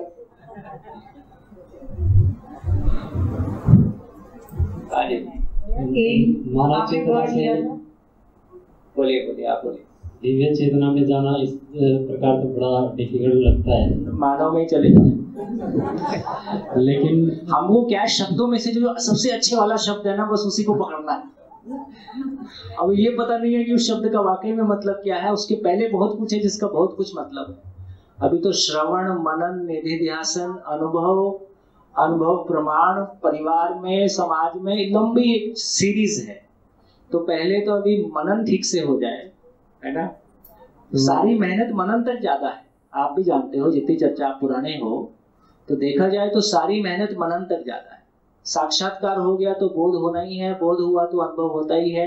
ये मनन तक ही सारा मेहनत है मैक्सिमम। जो नहीं, उसका भी एक आसान तरीका है मानव से दिव्य तक जाने का, लेकिन वो मैथमेटिकल या सिचुएशन पे डिपेंड है। जैसे मान लो अगर 4 लोग हैं, उन्होंने कोई भी 5-10 कितने भी लोगों का ग्रुप है जिन्होंने ये चीज़ें अच्छे से समझी और स्वयं में जीना आरंभ कर दिया, और वो किसी रॉकेट में बैठ के किसी दूसरे ग्रह पे जाते हैं, और वहाँ पे भी मान लो पेड़ पौधे और ये सब चीज़ें हैं, मानव नहीं है केवल वहाँ पे। तो वो वहाँ पे गए और तो वहाँ पे सारी बाकी अवस्थाएं तो वो संतुलन में है ही, उसका वो समझे हुए हैं। तो एक तरह से क्योंकि बिना समझे हुए सारे यहाँ रह गए, तो उनके लिए तो मानव से दिव्य में अपने आप ही छलांग। अभी दूसरा प्लेनेट कोई खोजना तो मुश्किल है, तो आप ये कर सकते हो कि इस धरती पे बम पटक के 4 लोग जिंदा रहो और दिव्यता को प्रमाणित करो। ये भी एक तरीका, ये आपने बता दिया, वो मैंने बता दिया। तो पढ़े लिखे लोग ऐसे ही सोचते हैं। दुरुपयोग उसका। जी भैया, मुझे जो समझ में आया कि बेसिकली अगर सिंपल एकदम देखा जाए तो 3 स्टेप्स हैं। पहला स्टेप जो है वो है मानव चेतना, और अभी हम मानव चेतना में भी नहीं आए हैं। मतलब हम चाहते हैं मानव चेतना में जाना, अभी जीव चेतना में है, और मानव चेतना में आने का है कि अपनों के साथ तृप्ति पूर्वक जीना और परिवार जो है वो अभाव मुक्त, शिकायत मुक्त हो जाए। तो अभी मुझे लगता है कि एक जीवन यात्रा में कितना भी हो जाए तो बहुत है। नहीं, आगे का अपन क्यों ऐसा सोचे कि कितना हो जाए? जिस चीज के बारे में हम नहीं समझते हैं उसके बारे में गलत अनुमान भी क्यों लगाया जाए। तो हम ये कर सकते हैं कि जो हम वर्तमान में जिएंगे, जो कंटेंट सामने आया उसको समझेंगे और कोशिश करेंगे, मैक्सिमम कोशिश करेंगे, जहाँ तक पहुंचेंगे उसको देखेंगे। भैया कहने का मतलब है कि उसका प्रयास तो मैं अपने लेवल पर, अपने लेवल पे और अपने परिवार के लेवल पे कोशिश की जा सकती है, जहाँ पहुँचे। लेकिन धर्म की स्थापना और सत्य की स्थापना मेरा अकेले का नहीं है। आप अकेले होते भी नहीं, मतलब सबको मैं करा पाऊँ। अकेले का ख्याल आ रहा है, ये ख्याल ही गलत है। मेरा जो भाव है भैया वो ये है कि धर्म की स्थापना में सोचूं मैं अकेले करूँ, पूरी पृथ्वी पे जितने लोग हैं, पूरा समाज है, वो मिलके कर पाए, मैंने सबको करवा पाए, तब ऐसा ही हो। ये देखो, जब मिटने आता है तब आपको फोटो लेने की याद आती है। सभा में सभी को नमस्कार और भैया जी के प्रति कृतज्ञता व्यक्त करता हूँ। सभी से लगभग परिचय है, जो मेंटर्स टीचर्स नए आए हैं उनसे परिचय कुछ लोगों से कम है। बाकी समाज विधि से और जो बच्चे यहाँ हैं उनसे गोष्ठी में परिचय हो ही गया है। तो परसों गोष्ठी में एक बढ़िया बात मुझे अच्छी लग रही थी कि बच्चों में तो जबरदस्त बात है। मैं अपनी अगर स्थिति को देखता हूँ तो उस मैंने कहा भी था, एक्सेप्ट किया था कि जब आपकी अवस्था में मैं था तो पत्थर की तरह था, कोई कुछ उगता नहीं था। खेल कूद ये वो या वातावरण घरों का, जैसा भी हमारा रहा पोजीशन। फिर जो पढ़े लिखे थोड़ा बहुत कुछ समझने के प्रयास किए गए, तो उसमें भी परंपरा में हमारे पास नहीं था कुछ दर्शन पढ़ने का, कुछ जो भी धार्मिक पुस्तकें हैं कुछ पढ़ने का। लेकिन मैं थोड़ा सा प्रयास किया, 12वीं में भी किया, एक बार गीता पढ़ा, लेकिन कुछ याद रह गया वो भी नहीं था। तो फिर मुझे जो लगता था, मैं अपने बारे सोचता हूँ कि मानव के लेकर के ये भाषा तो अब मिल रही है कि मानव के व्यवहार को लेकर के मेरा ध्यान जाता रहता था हमेशा। कुछ ऐसी घटनाएं घटी कि बड़ी घटनाओं को भी बड़ी आसानी से हैंडल किया जा सकता है। तो मुझे अपने आप में ही एक ऐसा लगा कि ये बड़ी चीज़ है। तो फिर बहुत सारी बातें रही। मैं राजस्थान में भी टीचर रहा, फिर दिल्ली में 32 साल हुआ, और स्कूलों की सैकड़ों कहानियां हैं, अलग बताई जा सकती हैं, मजेदार है। जबकि मेरे पास कुछ ज्ञान के रूप में कुछ था, ऐसा कुछ नहीं था। लेकिन जब भी कोई बोलता, कोई बढ़िया वक्ता, वो मुझे प्रभावित करता। छोटी एज में भी मैंने अंग्रेजी ऐसे वातावरण में समझने का प्रयास किया कि गन्ना इसको शुगरकेन कहते हैं, ये बर्ड है, ये भला चीज है, और मुझे अंग्रेजी समझ में आ गई योग संयोग से। फिर मैं जब बोलते हुए देखता था उनका ऐसा बोलना है, वो भी कुछ हद तक हो गया। फिर बिना पढ़े संस्कृत 12वीं तक पढ़ी, वो गीता भी याद हो गया, और कुछ आता हो ऐसा मुझे स्वीकार नहीं हुआ, बिल्कुल स्वीकार नहीं हुआ। मैंने छोड़ दिया था उसको पढ़ना यहाँ आने से पहले। लेकिन जब 3 दिन का शिविर किया, ये भैया का ओरिएंटेशन प्रोग्राम वहाँ किया प्रयागराज में, तो मैं 3 दिन तक बस एक ही चीज मुझ में है कि मेरी लिखने की स्पीड कंप्यूटर जैसी है। कि जब भैया बोलते थे, मैं पूरा पैड अभी भी कितने भी स्पीड से बोलेंगे मैं लिख देता हूँ, क्योंकि मैं स्लो लर्नर हूँ। मुझे सुन के ऐसे समझ में आता नहीं है, मुझे उस पर सोचना ही होता। और मैंने यहाँ फिर उस ओरिएंटेशन प्रोग्राम के लिए, ये बात मैं इसलिए रख रहा हूँ कि थोड़ा जल्दबाजी रहती है प्रश्नों के बारे। प्रश्न जरूरी है, लेकिन कंटेंट से जब आता है गंभीरता से, तो उसका वो शानदार प्रश्न होता है, बच्चे निकाल के लाते हैं गजब, जब गोष्ठियों में भी हम देखते हैं। तो उस 3 दिन के ओरिएंटेशन प्रोग्राम के कंटेंट को गीता से रिलेट करता रहा। मेरा कोई प्रश्न ही नहीं आया वहां त्यागराज में, जबकि लोग उछलते ही रहे और डिस्टर्बेंस रहता था। इसके बाद उसको मैंने 1 महीना मैंने अपनी स्वीकृति से एक्सेप्ट किया था यहाँ आना। उस समय गवर्नमेंट की तरफ से पहला शिविर हुआ, उन्होंने ये ऑप्शन दिया था कि जो जाना चाहते हैं स्वेच्छा से आ सकते हैं, तो मैं भी था। तो उस कंटेंट को 1 महीना रटना कह लीजिए उसको, लेकिन मुझे शब्दावली भी और उनमें वो कहना क्या चाह रहे हैं इसको समझने में 1 महीने का समय लगा। फिर यहाँ जो क्वेश्चन उठे, फिर 7 दिन में मुझे लगा था कि ये कोई बड़ा मामला है। तो पहला शिविर भैया जी गोपाल जी का हुआ था, तो उस कंटेंट में बहुत बड़ा पैड था, ये साधारण वाला नहीं था, वो घर में। और आपके शिविर के जितने भी है, उसके बाद चेंज ऑफ शिविर है मेरा यहाँ हापुड़ में, और गवर्नमेंट की तरफ से नहीं, मैं स्वेच्छा से ही आया हूँ जितने भी शिविर में आया। और मेरा कहने का निवेदन इन बातों से इतना है, समय सभा का ज्यादा हो रहा है, कि एक बार ये भाषा थोड़ा सा समझने में प्रॉब्लम, चूंकि मेरे पास ना हिंदी थी ना संस्कृत, अंग्रेजी का अध्यापक रहा मैं, तो इसको समझने में मैंने अपनी ताकत लगाई उस एज में, जब मैं 60 का मतलब 58 ईयर्स था।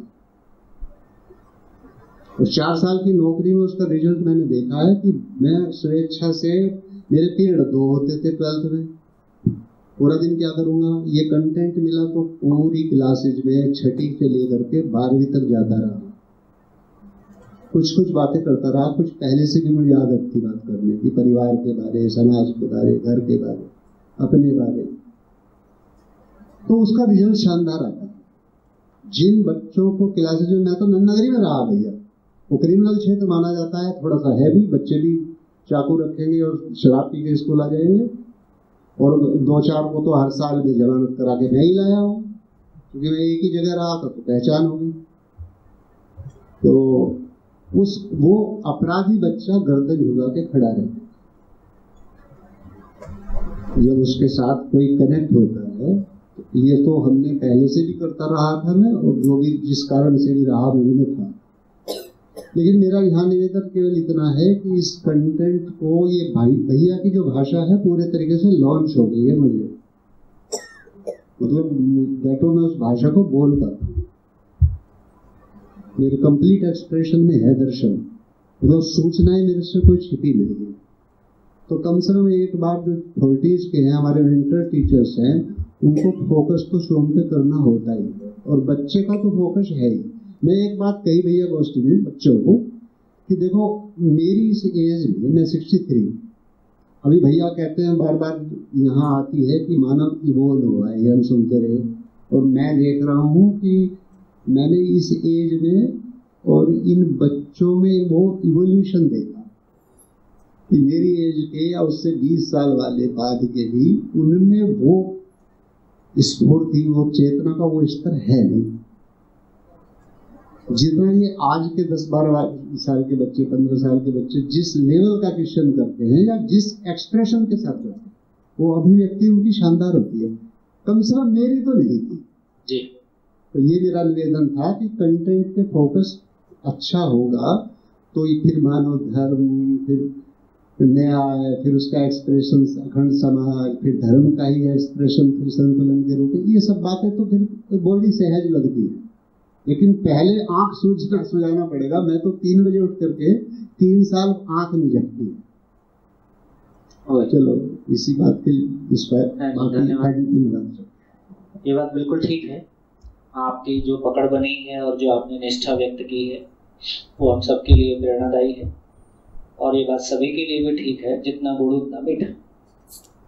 चॉइस आपकी, अपना तो 3 दिन का साथ है। हाँ जी, कहाँ पहुंचे? सत्य को पकड़े। चलो, तो आपने हमारी कमाई मिटा दी।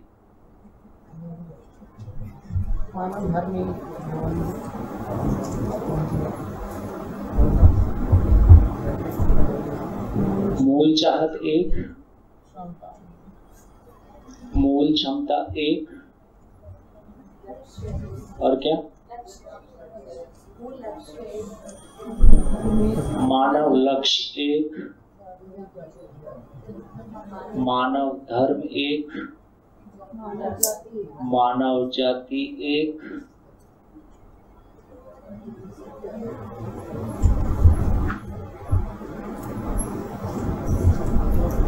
दो क्वेश्चन को समझने के लिए कंटेंट इतना ही है कि संसार क्या है, मैं क्या हूं, करना क्या है।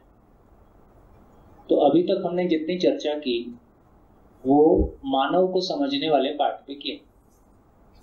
अभी चर्चा के क्रम में हम यहाँ निकल आए कि थोड़ा सा सत्य को, क्योंकि मानव के जीने के क्रम में हुआ कि सत्य प्रमाणित होता है, तो अब हम अस्तित्व में व्यवस्था की ओर चलते हैं सत्य को समझने के लिए। तो संसार क्या है, कहां से आ गया, किसने बना दिया? अस्तित्व में व्यवस्था।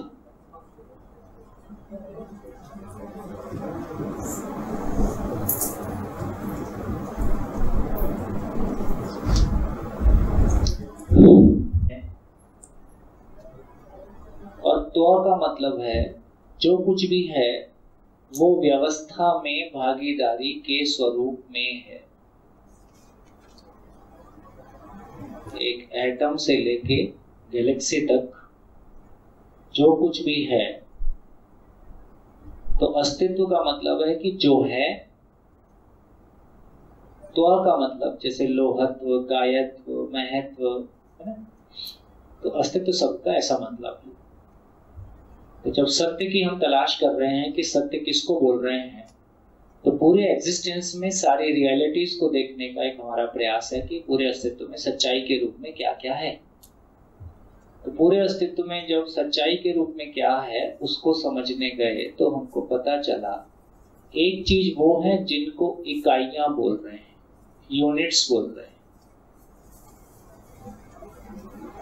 यूनिट्स को समझने गए तो पता चला कि 2 प्रकार की यूनिट हैं। एक प्रकार की यूनिट है जिसको हम जड़ इकाइयां बोल रहे हैं,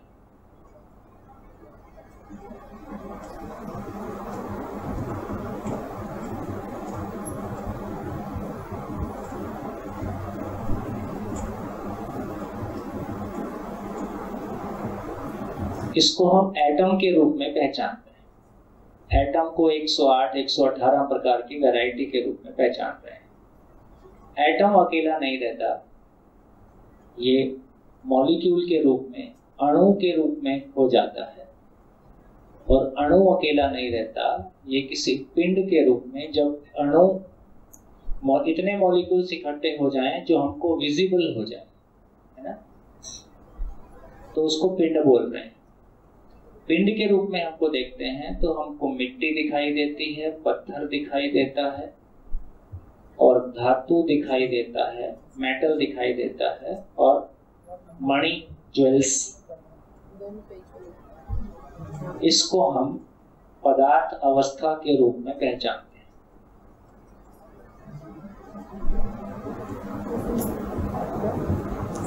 है? पिंड का मतलब है कि जब इतने सारे मॉलिक्यूल एक साथ इकट्ठा हो गए कि वो हमको विजिबल हो गया, आंख से विजिबल हो गया, तो उसको हम पिंड बोलते हैं। हिंदी में उसको पिंड बोल रहे हैं, इंग्लिश में जो बोल रहे हैं बोल दीजिए, है ना। ऐसे पिंड के रूप में, ऐसी एंटिटीज के रूप में हमको मिट्टी दिखाई देती है, पत्थर दिखाई देता है, धातु दिखाई देता है, ज्वेल्स दिखाई देते हैं। इन सबको मिला के हमने एक नाम दिया पदार्थ अवस्था, मटेरियल किंगडम।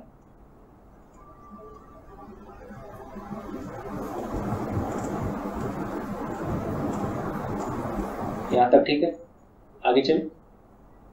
आगे चलें तो हम ये भी जानते हैं कि जब मॉलिक्यूल एक निश्चित टेम्परेचर, प्रेशर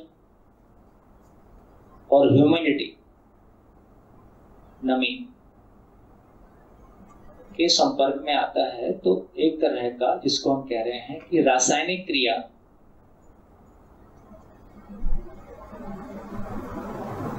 रासायनिक क्रिया के कारण कंपाउंडिंग प्रोसेस शुरू होता है, यौगिक उपलब्ध होते हैं, है ना। फाइनली वो यौगिक ही हमको सेल के रूप में दिखाई देता है, कोशिका। और ये कोशिकाएं ही हमको पेड़ पौधे के रूप में दिखाई देती हैं। ये कोशिका ही पशु और पक्षी के शरीर के रूप में दिखाई देती हैं, और ये कोशिकाओं से बना हुआ ही मानव शरीर भी हमको दिखाई देता है। ये सब हम बायोलॉजी में पढ़ते हैं।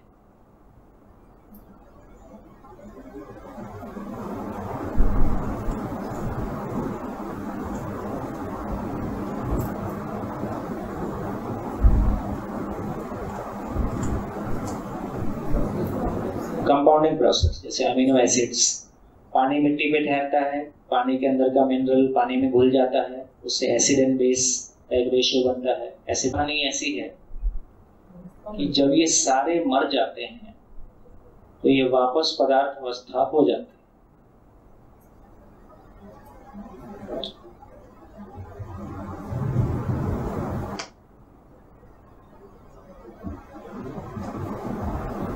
उसमें पेड़ पौधों को एक विशेष नाम दिया जिसको कह रहे हैं प्राण अवस्था। प्राण का मतलब सांस होता है, तो वो अवस्था जो सांस लेने वाली है, जहाँ तो जो सेल है वो सांस लेता है, इसलिए पेड़ पौधों को प्राण अवस्था के रूप में पहचाना।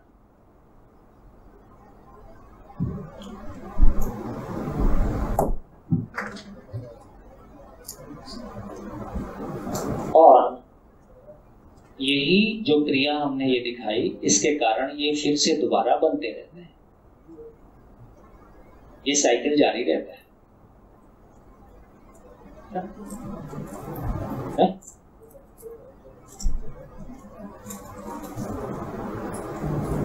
तो हमारा शरीर इतना भी हमारा शरीर नहीं। भाई आप कितना सारा, कितनी सेल्स रोज मरती हैं, कितना मलमूत्र पसीना रोज विसर्जित करते हैं, वो किसी नाली से होता हुआ किसी धरती को जाके मिल जाता है, वहां से गोभी निकलती है, गाजर निकलती है, वो गाजर आप खा लेते हैं। तो जो कल तक मेरे शरीर में था आज किसी के और शरीर का हिस्सा है, जो कल किसी और के शरीर में था आज मेरे शरीर का हिस्सा है। तो इतना भी मेरा शरीर मेरा नहीं, कुछ कुछ बदलता ही रहता है। और ऐसे बोलते हैं 7 साल में सेल्स बदल जाते हैं, मतलब जो हमारा शरीर बचपन में था उस समय की अब कोई भी सेल नहीं बची, सब नया आ गया। चलिए, एक दूसरी एंटिटी जिसको हमने पिछले 4-5 दिन में पहचाना, जिसको कह रहे हैं कि एक दूसरे प्रकार की एंटिटी है जिसको चैतन्य इकाई बोल रहे हैं। एक जड़ इकाइयां हैं, दूसरी चैतन्य इकाई है। चैतन्य इकाई एक ही प्रकार का है। जड़ इकाई को 108 प्रकार की बोल रहे हैं, चैतन्य इकाई एक ही प्रकार का है। और इसके बारे में हमने पहचाना, इसमें ये अक्षय बल शक्ति संपन्न है, सोचने विचारने की असीम ताकत इसमें मौजूद है। इसमें सुख की चाहना है, मिनिमम सुख की चाहना है। मानव के रूप में कहेंगे तो निरंतर सुख की चाहना है। तो कभी कभी ये शरीर से सुख दुख होता है, ज्ञान के रूप में मानव में ये समाधान से सुखी दुखी होता है। ऐसी एक एंटिटी, जब ये एंटिटी कभी पशु शरीर को चलाता है तो इसका नाम जीव अवस्था है। और यही एंटिटी जब मानव शरीर को चलाता है तब इसको ज्ञान अवस्था बोल रहे हैं, मानव बोल रहे हैं।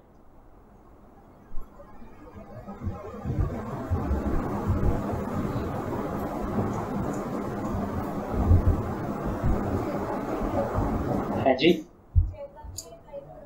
चैतन्य इकाई का मतलब जीवन, सॉरी, चैतन्य इकाई का मतलब जीवन। मैं वही जो मैं हूं, जो इस मेल या फीमेल शरीर को चलाता हूं।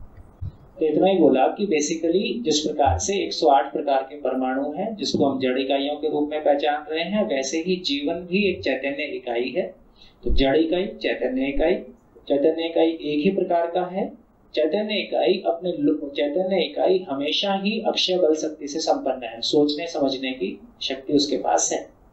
यही अपने लोअर इवोल्यूशन की लोअर फेजेस में सुख की तलाश में केवल शरीर को चलाता है पशु में, और यही इवोल्यूशन की हायर स्टेट में निरंतर सुख को एक वास्तविकता के रूप में पहचानता है और समाधान से सुखी होता है मानव शरीर। तो जीवन वही है, वही जीवन, मूल रूप से जीवन जब पशु शरीर को चलाता है तो हम उसको पशु पक्षी के रूप में पहचानते हैं। वही जीवन जब मानव शरीर को चलाता है तो उसको हम ज्ञानावस्था की इकाई के रूप में, मानव के रूप में पहचानते हैं।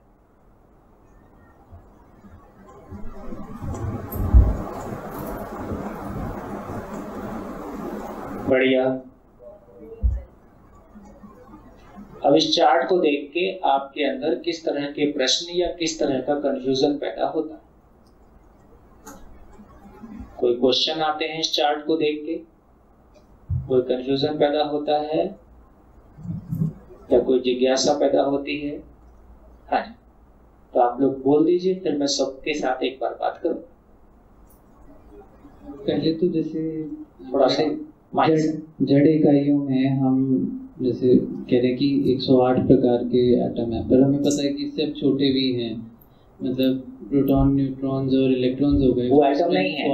हाँ, एटम नहीं है, इकाई छोटी है। नहीं, इकाई जब कह रहे हैं तो व्यवस्था की इकाई, तो सबसे छोटी व्यवस्थित इकाई का नाम एटम है। ठीक है। इलेक्ट्रॉन, प्रोटॉन, न्यूट्रॉन को हम एक एक करके गिन तो सकते हैं, है ना, लेकिन हम उनको इकाई नहीं बोल रहे हैं क्योंकि वो अपने आप में स्वतंत्र रूप से इलेक्ट्रॉन, प्रोटॉन, न्यूट्रॉन नहीं पाए जाते हैं। जब भी किसी परमाणु से कोई इलेक्ट्रॉन फ्री होता है तो तुरंत वो किसी दूसरे परमाणु का हिस्सा होता है। स्वतंत्र रूप में इलेक्ट्रॉन, प्रोटॉन या एटॉमिक पार्टिकल नहीं पाया जाता है। इसलिए जो पाया जाता है वो एटम ही है, मिनिमम। मतलब ऐसे रहते भी होंगे तो अल्टीमेटली सेटल हो जाते हैं किसी ना किसी एटम में। स्वतंत्र आपको नहीं मिलेगा ऐसा। और जैसे फोटॉन्स वगैरह रहते हैं वो तो और नीचे की चीजें हो गई। तो यदि इलेक्ट्रॉन ही नहीं मिल रहा तो बाकी क्या मिलेगा? ठीक है, तो वो इकाई नहीं, व्यवस्थित, मतलब व्यवस्था की इकाई एटम। ठीक, बढ़िया। और बोलिए। जड़ इकाइयां कहाँ से आई, चैतन्य इकाई कहाँ से आई, और इनको लाने वाला कौन है, और जो लेके आया उसको लाने वाला कौन है? आगे पूछो। एक माँ मिली आपके दिल्ली गवर्नमेंट में, ऐसे ही कोई टीचर बहन थी। वो कहती मेरा बेटा मेरे को बहुत तंग करता है। तो शुरू में मम्मी ने बेटे को ज्ञान दिया, बेटा ये किसने बनाया? ये ईश्वर ने बनाया, भगवान ने बनाया। बेटे को ज्ञान समझ में आ गया। अब बेटा मम्मी से पूछता है, मम्मी ये किसने बनाया? ये भगवान ने बनाया। अच्छा मम्मी भगवान को किसने बनाया? अब उसको पता चल गया कि मम्मी के पास इस क्वेश्चन का आंसर नहीं। अब उसको बार बार यही करना है, पूछना है मम्मी ये किसने बनाया? अब मम्मी बोलती थी, अब मम्मी ये भी नहीं बोल सकती भगवान ने बनाया, क्योंकि अगली बार पूछने वाला है मम्मी उसको किसने बनाया। ऐसा है हमारा ज्ञान, ऐसे फंस जाता है। हाँ जी, और बोलिए, और कोई इस चार्ट को देख के और कोई आपके मन में प्रश्न उठ रहा है?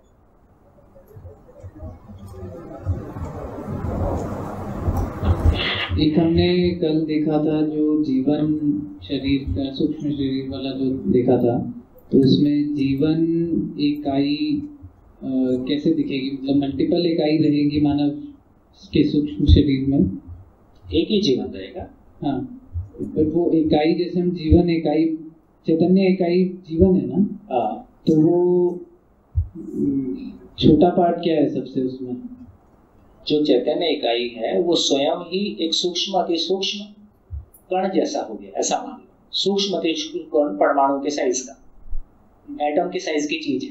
ठीक है, ठीक है। और यही पूरे इच्छा गति से, इसमें ही सारा वो आशा विचार इच्छा है। अब ये इच्छा गति से जिस शरीर को चलाता है उस शरीर के स्वरूप में हो जाता है तो यही वैसे ही ऐसे पंखा घूमता है तो पूरा स्फीयर, वो हमको पूरा सरफेस दिखाई देता है ना। तो ऐसे ही जब ये इच्छा गति से पूरे शरीर में घूम रहा है तो उस आकार दिखाई देता है, लेकिन मूल में तो कण एक ही है।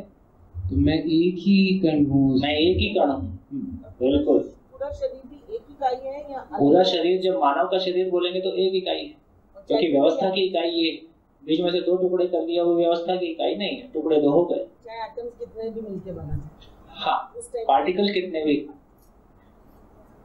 हाँ जी, और कोई बात?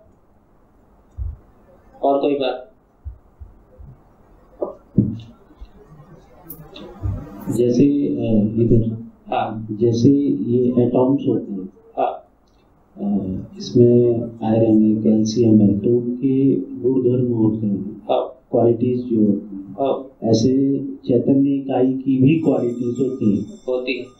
दूसरी, उनकी क्वालिटी के आधार पे या उनका जो अणुभार है उसके आधार पे हम उसको पहचानते हैं कि ये जड़ इकाई का ये वाला एटॉम है। इसी तरीके से चैतन्य इकाई की जो क्वालिटी है, गुणधर्म है, अणुभार है, जो भी है, चैतन्य इकाई में उसके गुण को चेतना के आधार पे पहचानते हैं, जीव चेतना है कि मानव चेतना। ठीक है, मोटा डिफरेंस ऐसा है, फिर बारीक डिफरेंस बहुत सारे मिल जाए। पेड़ पौधे इसके बीच में है, प्रोग्रेशन इवोल्यूशन में पेड़ पौधे बीच में। हाँ, इवोल्यूशन की बात करेंगे तो पदार्थ अवस्था के इवॉल्व होने के बाद ही प्राण अवस्था आएगी, प्राण अवस्था के इवॉल्व होने के बाद ही पशु पक्षी आएगा, उसके इवॉल्व होने के बाद ही मानव आएगा।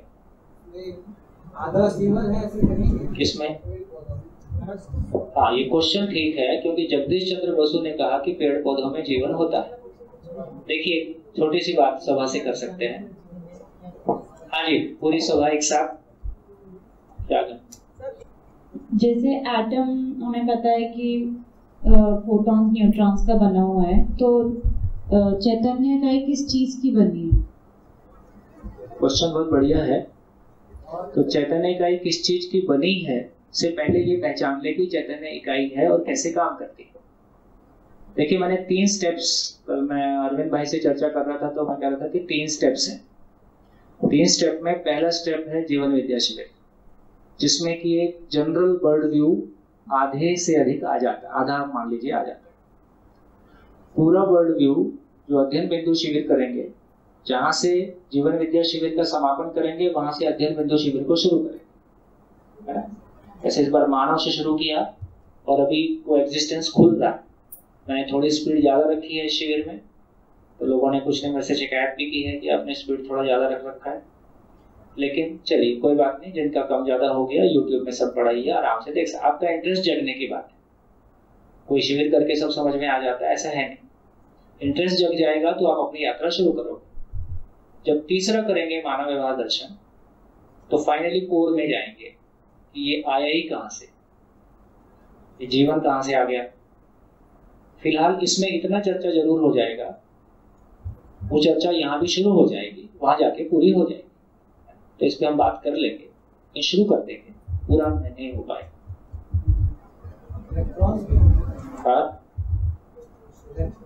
इलेक्ट्रॉन कहाँ से आया? नो नो नो नो, और वो तो हो गई पुरानी बात, आप उत्तर दोगे ऐसे मैं मान लूँ।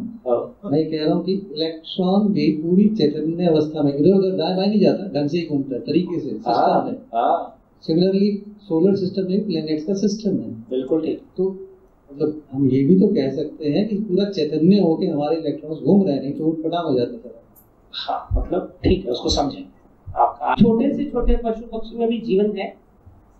अब वो किसमें है किसमें नहीं है उसको पहचानेंगे। फिलहाल मैं एक दो लाइन पूछ के अभी चाय के लिए चलते हैं। जैसे हम में से कितने लोग ऐसा मानते हैं कि आंशिक रूप में, आंशिक समझते इंग्लिश वाला, पार्शियली जैसे आदमी सुखी दुखी होता है, ऐसे पेड़ पौधे भी पार्शियली सुखी दुखी होते हैं। हर भाई हाथ उठाओ। पेड़ पौधे चेहरा भी बनाते हैं। पेड़ पौधे चेहरा भी बनाते हैं, मैंने फोटो भी लिया। तो इसका मतलब ये हुआ कि पेड़ पौधे भी सुखी दुखी होते हैं, और आप अपने आप को अच्छा आदमी मानते हो, और कब टमाटर के पेट में चाकू डाल देते हो, और बैंगन की तो खैर नहीं, भुर्ता बना बना के मिर्ची डाल डाल के उसमें, तो आप कितना अत्याचार करते हो, है ना। आप जानते हुए कि पेड़ पौधे सुखी दुखी होते हैं, चाहे आंशिक रूप से होते हैं, आप उनको पेड़ से तोड़ते हो, फिर आग में डाल डाल के और चाकू से और मिर्च से डाल डाल के छौंका लगा लगा के, है ना। तो आप अपने आप को क्या मानते हो? आप हिंसक हो कि अहिंसक?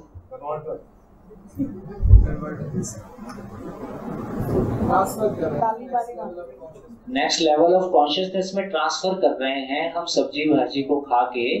तो आप किसी के घर गए और आपको किसी ने ट्रांसफर कर दिया तो, और मेरे जैसा तो कोई जाएगा तो भी सोचेगा हड्डियां ही मिलेगी, कोई फायदा नहीं है इसका। आप जैसा कोई जाएगा तो हफ्ते भर का नाश्ता तो है।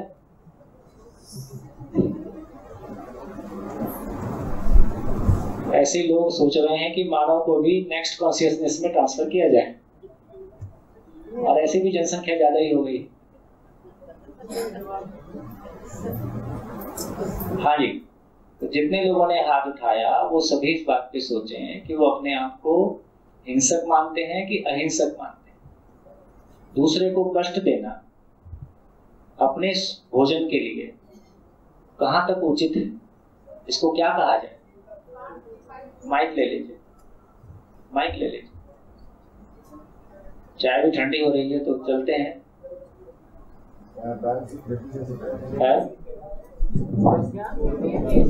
सर आपने जो बैगन की बात बोला आपने, तो वो तो प्लांट की बाई प्रोडक्ट है। प्लांट का बाई प्रोडक्ट है? हाँ जी। तो प्लांट का मेन प्रोडक्ट क्या है? फल किसी भी प्लांट का मेन प्रोडक्ट होता है, फाइनली फल ही मिलता है उसको। पौधे को नहीं मारा, उनका मतलब है। पौधे को नहीं मारा, इतनी खैर कर दी। पौधों को तो वो तो उसको गिराना ही गिराना ही। वो अपने फ्रूट्स जो भी, हम सोचे कि आदमी को तो मरना ही है, अब तो बूढ़ा हो ही गया है, अब तो नाश्ते में ले ही लेते हैं। नहीं, आदमी को मरना और प्लांट को अपने फ्रूट गिराना, वो भी सुखी दुखी होता है, आदमी भी सुखी। गिराया कहाँ है आपने? तोड़ा है।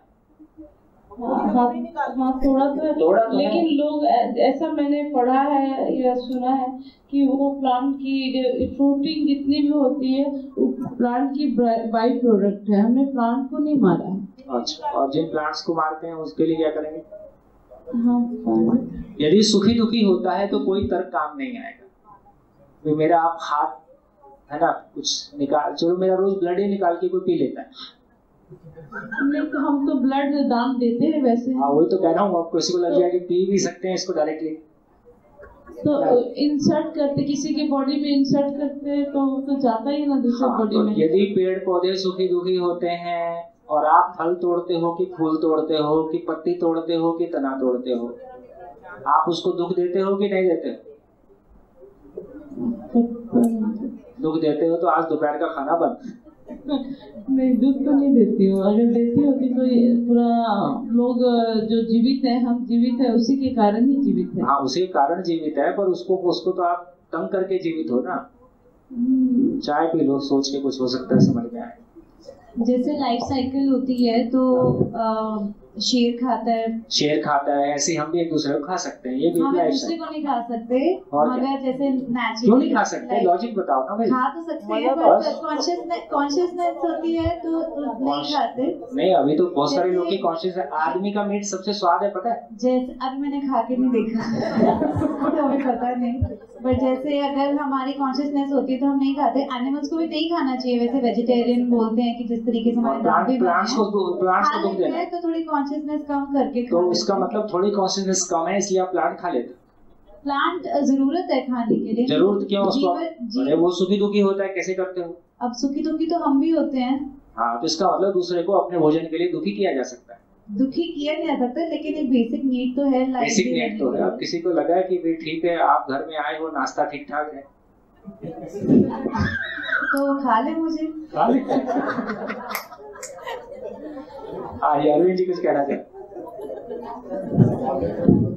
जीव ही जीव से भोजनम, जीव ही जीव का भोजन है। तो फिर मानव को भी खा सकते हैं।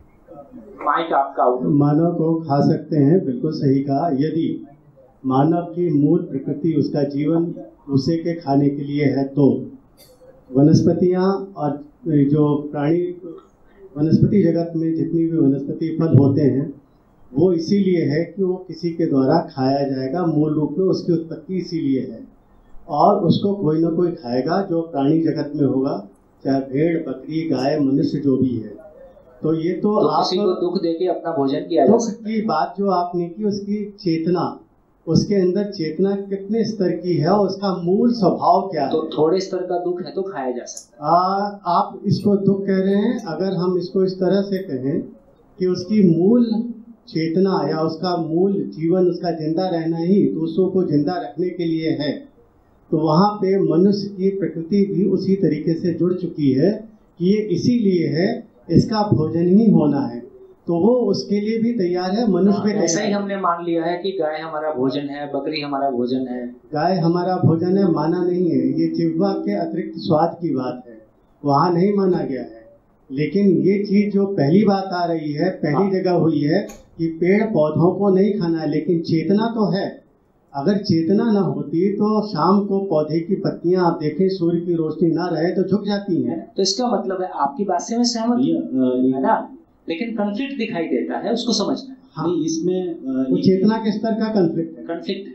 मैं एक ही शेयर करना चाहूंगा इस खाने पीने के मामले में। जो जैन मत है उसके अनुसार कि जीवन है वो भी मानते हैं और ये हिंसा है ये भी मानते हैं, लेकिन मूल उनका तत्व क्या है कि जो वेदना नहीं पाए, जैसे बाकी जीव जो पकड़ते हैं, फड़फड़ाते हैं, जिनको भय होता है, वेदना होती है, पीड़ा होती है, वो उनको नहीं खा सकते।